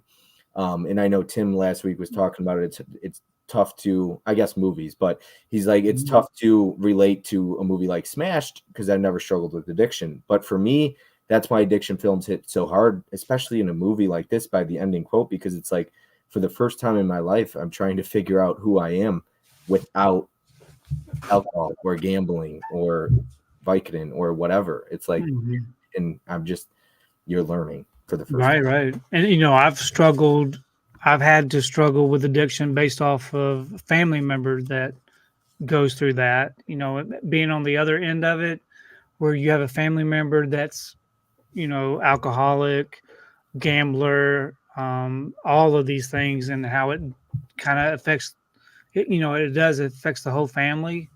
So you can see that, it's the same pattern. They're going to do it over and over and over and over again. You think, oh, it's just never going to end. So a lot of people give up on them. And so the same way with this film, with Denzel Washington's character, he's been going through this for a long time. He pretty much lost his family over it. He didn't really know his son very much because he wasn't with his son up until the very end. So you can see how it affects the family members. And of course, what happened with him affected this whole flight crew and this whole passengers, what happened with that whole situation. So, so when someone's addicted or you're around someone that's addicted, it affects other people than just them. And it's hard for people to put their self in their place because they don't struggle with that same addiction. There's one scene as well. And I think this was the moment that he decided, you know what, I got to tell the truth, is when the defendant or the lady asking him questions is, do you believe, and I can't remember the character's name, but it's the woman who passed away on the plane.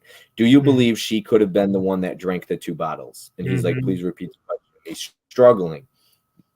And he has the chance to say yes, and he's probably going to get away. That's it, right? But I think that's what makes him realize, you know what, I got to tell the truth, is I can't put blame on somebody else for something I did that's dead, that passed away. And I'm not saying it was his fault. Obviously not. He saved so many lives. That was made clear in the movie.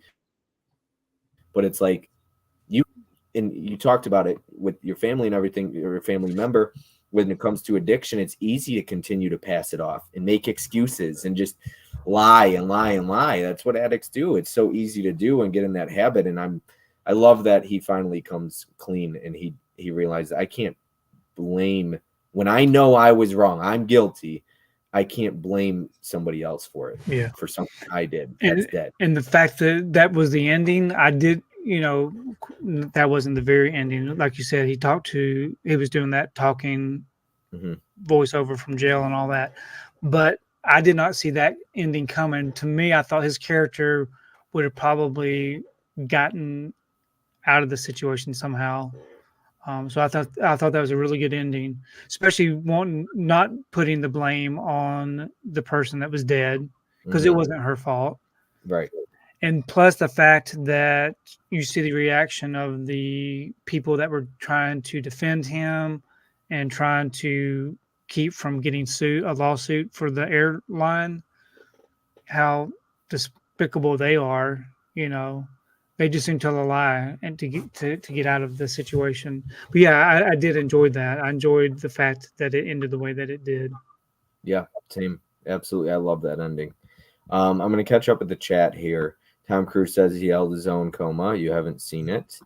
The one about Minority Report.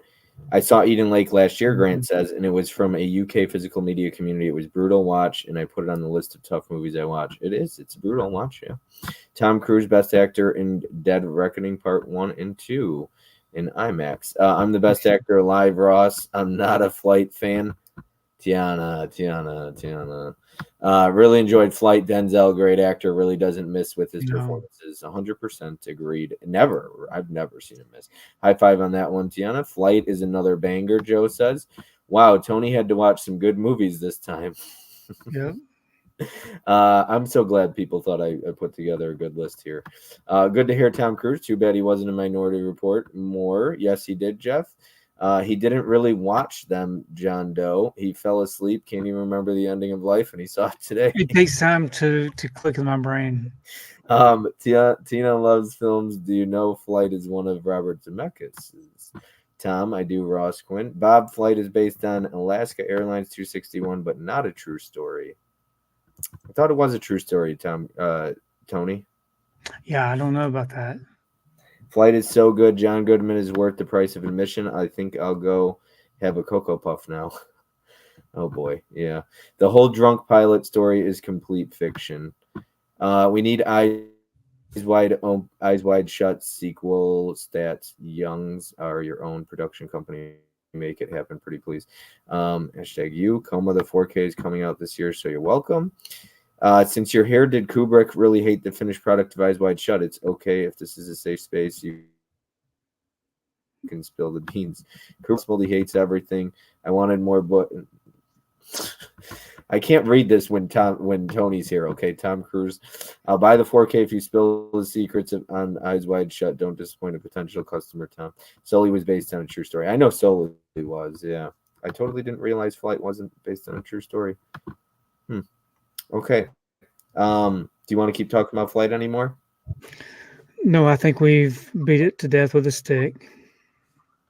Okay. I'm very happy with this list so far. I haven't gotten a single one that's 2 stars yet. So I'm very pleased. Yeah. A lot of 3.5 You got one that, and 3s.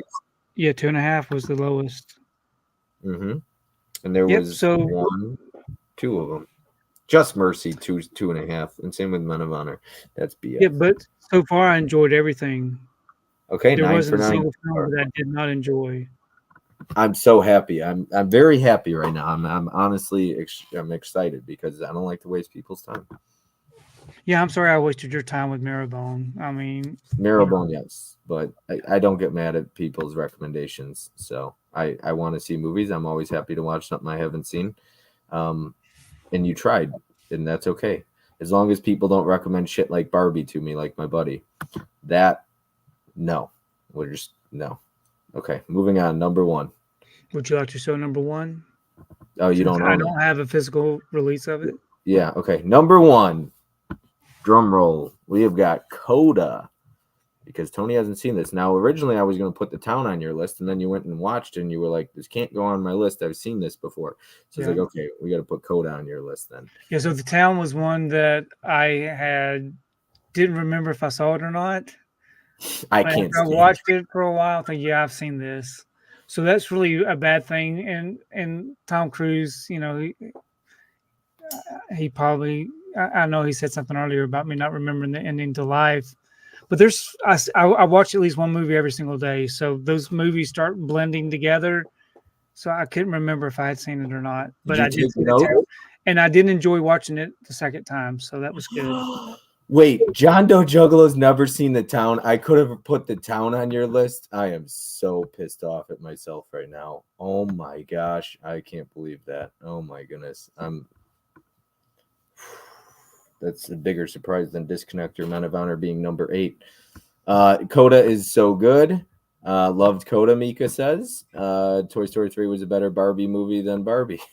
Never seen Coda, Joe says. And Hallandot says, isn't Coda still only available in Italian?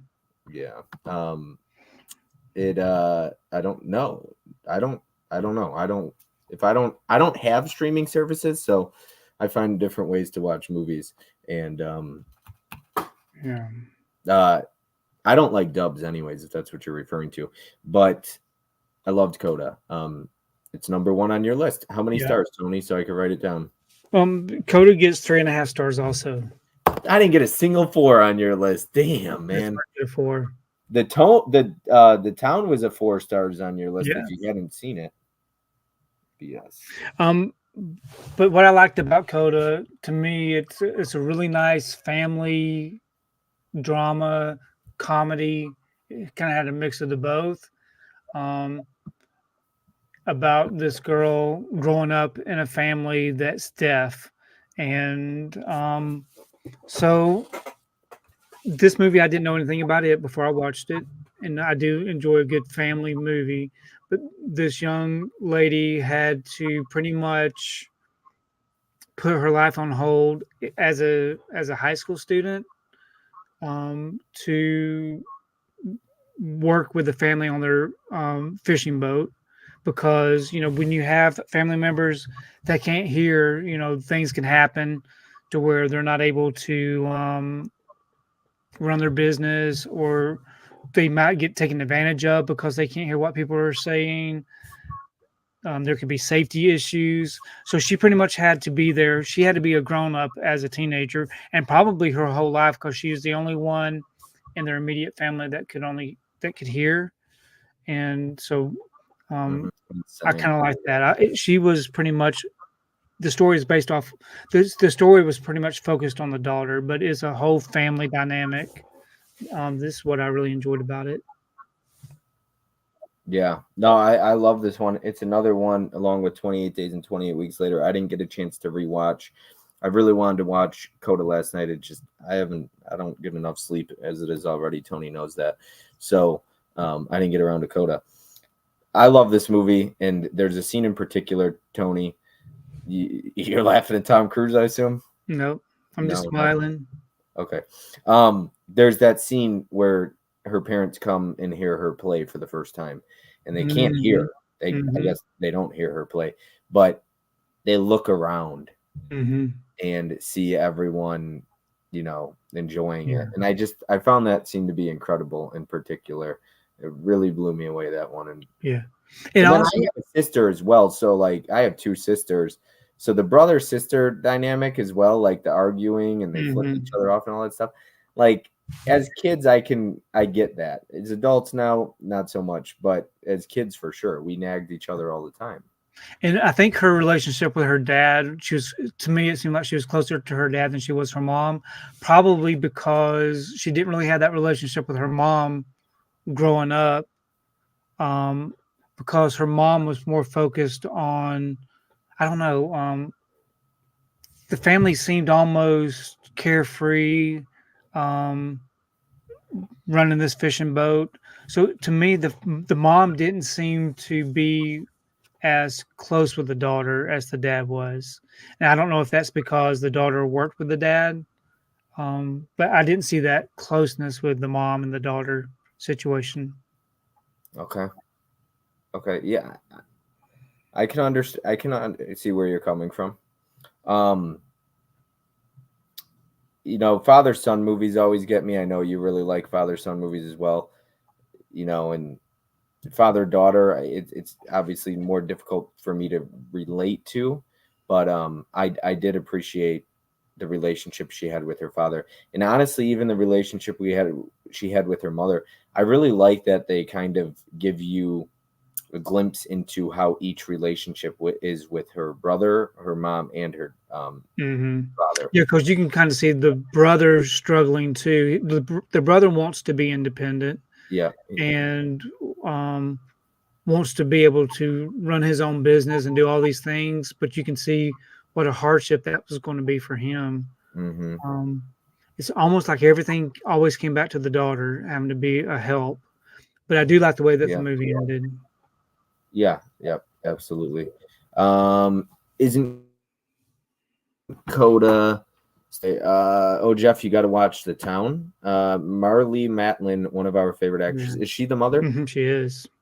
Yeah, she was really good. I want to say she won the Oscar for, I forget which film that was that she was in. I can't remember the name of the film.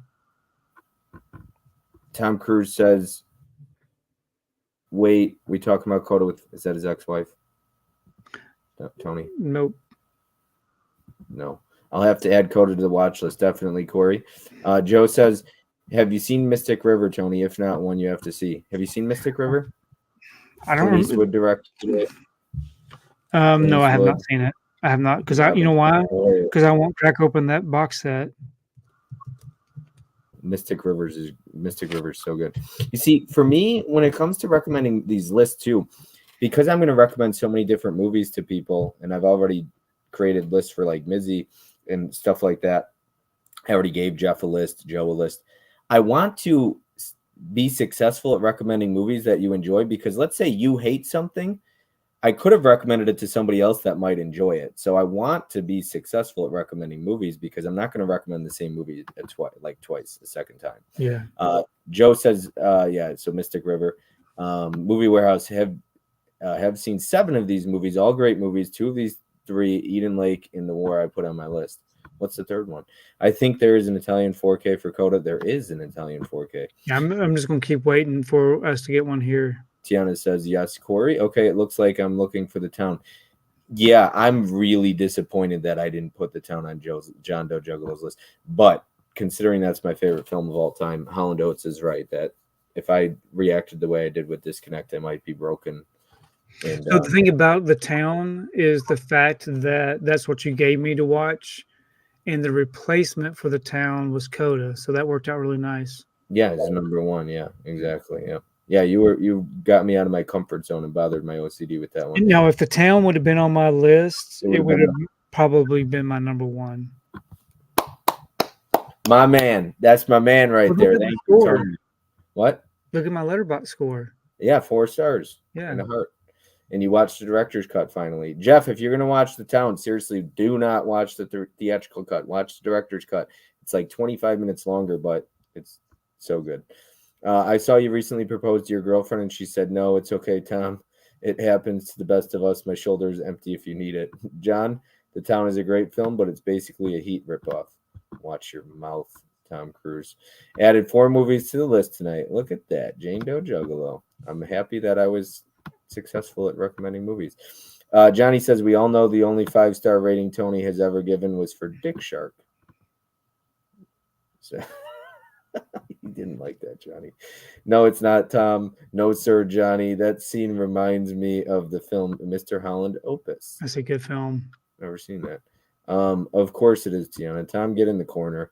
Affleck even admitted he took too many inspirations from the film. Shut up, Tom Cruise. Tiana, I'm going to look that up. I don't see how that is. The Heat? No, I get that. I mean, Heat's a good movie, though. If nobody's seen that, definitely check it out. The Coma Doof Warrior says, I, for one, would watch The Town 100 times before I ever watched Heat again and again. I'm a huge Val Kilmer fan, too. Heat is just such a bare-bones experience. I like Heat, but it is long. It's very long. Tom Cruise, that's crazy talk, Coma. The street shootout scene is one of the best scenes in movie history. It is a really good scene. I do agree with that. The Coma Doof's crazy as it's crazy does. Children of a Lesser God, Tony. Agnes of God, Tony. Mystic River is great. Children of a Lesser God. Did she win Best Actress, or was that Best Supporting Actress? I can't remember. I don't know. That's a question for Derek. Mystic River is definitely one I need to see. Yeah, for sure. I think there could be my favorite Eastwood film. Tom Cruise, that's one thing we might have in common. It's either that or Gran Torino for me. Mine's A Perfect World. Oh, yeah. That's a 5-star on your Letterboxd. Perfect World. Stay tuned. You might see that later on in the stream, Tony, so stay tuned. I'll let you know when you need to watch the stream. Gran Torino, so I love it because I can relate to Clint Eastwood in that movie. Just a grumpy old man. I have not seen Coda. I don't have Apple TV, neither do I. I do. Seen all but Coda. Need to see it. Great list, Bob. Thank you, Joe. What was it like working with Val Kilmer on the OG Top Gun? I heard you didn't really get along. I have not seen Mr. Holland's Opus either. Coma, you asked me one more question about my experiences with my coworker. I'm going to spell Warrior correctly in your username. Where do I watch the Town Director's Cut? 4K only had rated. The 4K will have the Blu-ray, so you can't watch the 4K Director's Cut. It's only on Blu-ray of The Town. So if you get the 4K, watch the Blu-ray cut of it. Best Actress, Fish says. She won Best Actress. Thanks, Fish. Johnny says, I think it was Actress. Fish just comes out of the woodwork to say that. The Blu-ray has the Director's Cut, John Doe. See? Yep. You're not the first to say that. My username is intentionally misspelled. What's up, cool kid Johnny? Well, that's number 1. I am excited to go into mine and everything like that. So let's see here. Okay, I'm going to guess your ranking where I had yours. So I was really off. I was right. I had number 10 at 28 weeks later, number 9 at 28 days later. Okay. But number 8, I had Eden Lake. Number 7, I had Life. 6, I had Pride and Glory. I think that was your number 5. The War, I had at number 5. Number 4, I had Flight. So it's close. Number 3, Coda. Number 2, Just Mercy, and 1, Men of Honor. So I was very off with number 1. Oh yeah, way off on Men of Honor. Well, you were way off too because you put Marrowbone as my number 1 Yeah. prediction, and that was my number 10. And then my number 10 was your number 1, and my number 1 was your number 10. Minari was your number 10. And it was my number 1. That was pretty fun. That was cool. And then Joe thought that my number 10 ended up being my number 1. So that happened 2 weeks in a row. So that was fun. Let's see here. Let's do top 10 films by my next time. What's up? By me next time. Can you imagine if Tom Cruise gives me a list of 10 movies to watch and we do a live stream? How long will that live stream end up being? You would be first row and watching it with popcorn, huh? I think your internet will get shut down. There's a decent chance. I haven't seen a lot of these films, so this stream has been muted quite a bit because of spoilers. Totally understandable. Yeah, that's the way I was when you was on with Joe. I had to mute pretty much the whole thing. Yeah. And no, I would rather people do that because I'm with you. If I haven't seen it, I just mute them. And not even if they're diving into spoilers, I don't want to watch it. I don't want to hear about it at all. I don't even want to know. Me either. I don't even. I think that's what I enjoyed about this whole top 10 is the fact that I didn't know anything about any of these films. Good. So other than 28 Days and 28 Weeks, I pretty much had an idea that they were zombie movies. But other than that, zombie movies. Okay. Guess my ranking. What did you predict for me? For number 10, Pride and Glory. Number 9, Flight. 28 Weeks, 28 Days, Men of Honor, Life, Just Mercy, The War, Eden Lake, and then Coda. Do you not know me, Tony? I don't, apparently. You definitely don't know me because Men of Honor is my top 10 favorite films of all time. Number 10 was The War. Number 9, Eden Lake, which I really like Eden Lake. I love that movie. So number 9, that's pretty low, but I love it. Life, number 8. Just Mercy, number 7. Pride and Glory is number 6. Flight, number 5. Coda, number 4. 28 Days Later, number 3. 28 Weeks Later, number 2. Wow. And Men of Honor is number 1 because it's my top 5, top 6 favorite films of all time. Yeah. 28 Days Later, I would not argue with somebody if they said that that's way better than 28 Weeks Later. Just for me, nostalgic purposes, all that stuff. Theatrical experience, just a time in my life when 28 Weeks Later came out. It's just, I love that one. And I love how fast paced it is too. And I love the cast. I love Imogen Poots. You got Rose Byrne in that one, Jeremy Renner. Great cast. Let's catch up with the chat. Bedtime is for me is midnight, Bob. I was very underwhelmed by Oblivion. What was with that twist? Sometimes 2 Tom Cruises are not better than 1. Spoilers, I've never seen Oblivion. Same Fish, I think I've seen half. I don't know if he'll like them, though. Holland usually doesn't like movies I like. Great list, guys. Got some bangers. Oblivion was fantastic. Not 2 Tom Cruises. 1,000 TCS. Lighten up, Tom. Someone's ego is starting to show. Magic Hand says, what's up, everyone? Hey, Mike. Haha, did you understand the film? What's up, Mike? Magic Hands. Hey, Mike. That's a shame, Bob. Sorry, Tom Cruise. Okay, now for my next question for you. Yeah, I went over my ranking. Okay. Would you recommend this list to people? Yeah, I would. Okay. And you already own them. I don't even have to ask that. The only one you would buy is Coda. So the only one that I did purchase for this was Men of Honor. Yep. And you don't have 28 Weeks Later. You got a bootleg. Yeah, and there's nothing wrong with that. Yes, there is. I mean, you need a real Blu-ray of it. So I mean, to me, this right here, I watched it. It was perfect. Garbage. Not real. All right. If I was able to get the real one for cheap, then yeah, I would bought the real ones. I've got 28 Days Later. Yeah, you have 28 Weeks Later. Multiple copies of that. Okay. What would you rate this list, Tony?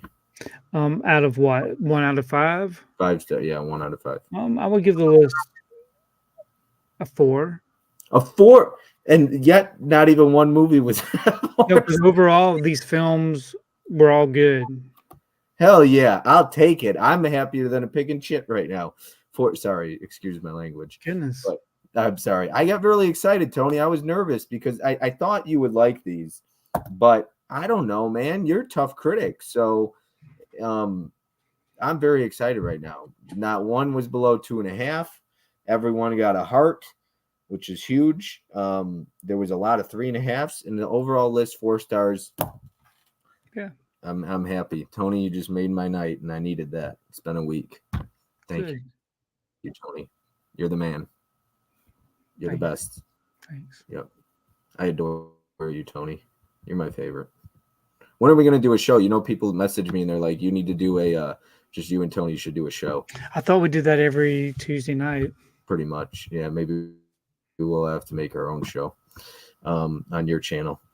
Let's see here. Goodness. People have recently been asking me, why I'm so down in the dumps or why I'm so sad. This is my face at 10:30 at night. Going to work at 5 in the, getting up at 5, going to work at 6 and working until 3:30. My fake smile has to last me my whole work day, so I don't have time for a fake smile on live streams, right? So any smile that I guess on the live stream is a genuine smile. It's not fake. Well, you shouldn't fake it anyways. Yeah. Keep talking, Tony. I'm trying to add something up here. What are you adding up? All of your stars, because I think you actually gave more stars to the list than I gave to your list. Oh, well, yeah, you hated my list. I didn't hate your list. Why do you say that? There was only 2. I was there. There was only 2 I didn't like, and it was Last Duel and also Marrowbone. So who doesn't like Last Duel? I think Mizzy told me he doesn't like Last Duel. And where is Mizzy tonight? He's out with Dave and Tony at Texas Roadhouse. Priorities. Texas Roadhouse. Yeah, exactly. Yeah. So if anybody wants to, if he knew that Tom Cruise was going to be here, he would have been here with bells on. I did. I told him yesterday. I said, you and Tom Cruise seemed chummy last night in the chat. I said it seemed like a little bit of a bromance or something. I think something's going on. Something, a little, like some kind of romance, a little bit. Anyways, moving on. We've got Goodness Bob. I got to find 28 Days Later. LOL. I have weeks. Don't worry, Tony. Bob's happiness will turn to tears tomorrow after the Celtics curb stomp his Mavericks. Don't know. Maybe. Tony, you're amazing. If Tony was in the dumps, he wouldn't do all these streams. You know what would make my night? Tom Cruise would spill the beans on Ice White Shut. It's okay now. Kubrick gone. Tony ain't got time for that shit, Z-Pam says. Tom Cruise, born on 4th of July, A Few Good Men, Rain Man, and The Last Samurai should have one as well. The Last Duel is a good one. Texas Roadhouse, the eatery of the movie community. I love Texas Roadhouse. I do too. And the bread. Mm-hmm. And my baked potato, butter, sour cream, and cheese. No. Look, I also love the bacon potato skins without sour cream. Oh, I ate the whole potato, the skin and all. Yeah, the cheddar bacon potato skins are killer. He didn't watch them like you were asking during the stream, Tony. Not for me, Holland. Johnny says, Tony is still my favorite, so nobody gets any ideas. You were the bomb in Magnolia. Yo, you, Jay from Jay and Silent Bob. Well, Tom Cruise, I'm Tony's favorite, so good luck with that. Sorry, Mizzy. Tom Cruise has a new favorite. It's the Coma Doof Warrior 44. Because Tom Cruise and Coma Doof Warrior have really been hitting it off tonight. So Mizzy really needs to work on that because Tom has a new fling. A new best friend. A new best friend. New fling. You don't have to make it something. Well, it seemed romantic last night between Mizzy and Tom. I don't know. I didn't get to watch last night. I was too busy putting up movies. Yeah, well, I guess but everybody else that was in the chat, we were talking backstage, and Johnny was like, was it just me or was Tom Cruise was he hitting on Mizzy? And I was like, no, it seemed like that quite a bit. So Yeah. It looked like that. And you even saw it despite not being there for the live stream. Mm-hmm. You were in it, but you were backstage the whole time. So Not the whole time. Tiana says you're that's a decent amount. You're gonna make me hungry. Holland says, Tony, I don't care what you said about 28 days later after your sour cream love. Yeah, there's nothing wrong with sour cream. No, I'm not going to be like all these other people that ate sour cream by itself because that's just nasty. But it has to be. The only thing I eat sour cream on is my baked potatoes. That's or a sour cream pound cake. What? I'm Tom Cruise's #1 fan. I guess YouTube doesn't pick up sarcasm, man. Technology is the way to go. No, I don't think I don't think Tony's sarcasm picks up very well. That's the No, the problem. whole thing about it is just the conversation going back and forth throughout the night. Tense group, come on. I picked up on the sarcasm the whole time. I don't think people quite pick up on Tony's sarcasm as well. Johnny says, "What did you say that I said?" I said that you said Johnny could hear better if he would keep that screwdriver out of his ear. Very true, very true. Well, this stream has gone off the rails and it's 2 hours in. Tony, did you come up with 10 more movies to recommend, or did you not want to do that? I'm not recommending you any more movies. Okay. Since last time was such a fail. There was 2 fails. I can't believe Tony's freaking out about 2 fails. Did you see what I did to Jeff's list? No, I did not. I guess you didn't watch that stream, huh, Tony? When was that stream? I thought I was your favorite. When was that stream? Jeff, do you hear that? Tony didn't watch our stream. Was I there? You weren't there, I guess. Oh, I know when you're not in the chat. Because Tom Cruise doesn't show up if you're not there. It was like 2 weeks ago, and I gave 2 of his movies a half a star, and then another 1.5. I definitely don't remember seeing that live stream. It must have been a Wednesday night or something. It was a Wednesday night. Yeah. Yeah. Oh, it was the night that you were picking up your son. Oh, that's what it was. Yeah, I was at the airport. Yeah. Well, you didn't watch the replay, and Jeff told me that he was sad. Yeah. His dreams and hopes. If I don't get to watch it live, I very rarely get to see a replay. I just found out Step Up has a TV series. I don't even know that. Tom Cruise, yes, I am only to come to these if Tony is present. Exactly. Sorry, Tom Cruise, the Grammy isn't in your future. Yeah, my list was not a highly rated one. No, I gave his list a 2.5 overall, Tony. I think I gave your list a 3 overall. So I liked movies on your list, Tony, but we don't have to do another list. That's okay. No problem. I was just teasing. I can get you another list. If you'd like. We don't have to, though. I think Jeff's terrified to do another list with me. But we'll see. All right. Well, that's everything. Tony, I'm going to let you take the channel or take over. But before I do that, everybody that's in the chat right now, you got to tune in next Tuesday night. It should be Tuesday, the 11th. Yeah, it's Tuesday, the 11th. I'm doing a watch list stream with Mizzy, and it's the 10 he recommended to me. And I have been dying to do this for like 2 months. I started his list, and then he had to reschedule. And Mizzy? What's that? You say Mizzy? Mizzy, yeah. Yeah, because he was going to be the very first, wasn't he?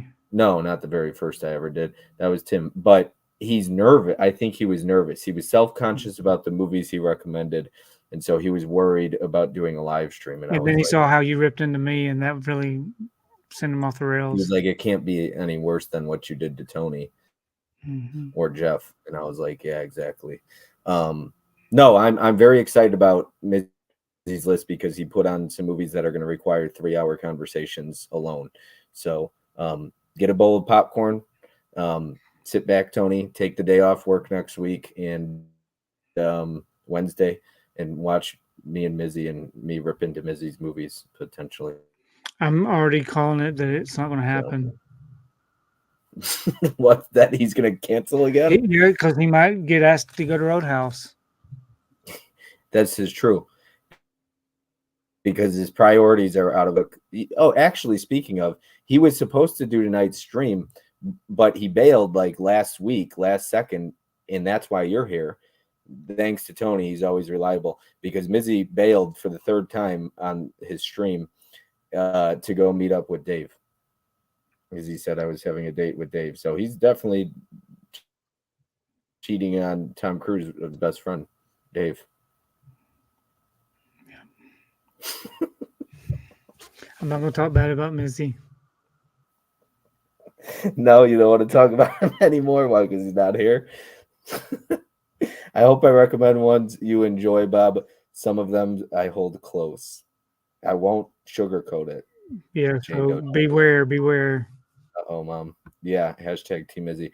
And speaking of, in 2 weeks from now, I've got a live stream with Ashley, and she recommended 10 movies. So Mizzy and then Ashley just got home, and I hear Bob talking smack. Mizzy's here. He's here to take back over Tom Cruise as his best friend. I can't wait to see Tom Cruise just light up when he sees Mizzy in the chat. Don't you see it coming, Tony? Mm-mm. No. I mean, if you claim to be Tom Cruise, the least you could do is spill some secrets. What a jerk. But yes, I've got Mizzy next week, and then Ashley's the week after that. And speaking of, everyone that's in the chat, go wish Ashley a happy birthday because it is her birthday today. So go on Instagram and go send her a DM. Happy birthday. Tony, go sing Ashley happy birthday for her birthday. I would love to see Tony singing somebody happy birthday. It couldn't be worse than me, Tony. Bob is just taking over the coals, Miz. Breaking you over the coals. Mizzy, sorry I missed tonight. Tony got to watch the replay.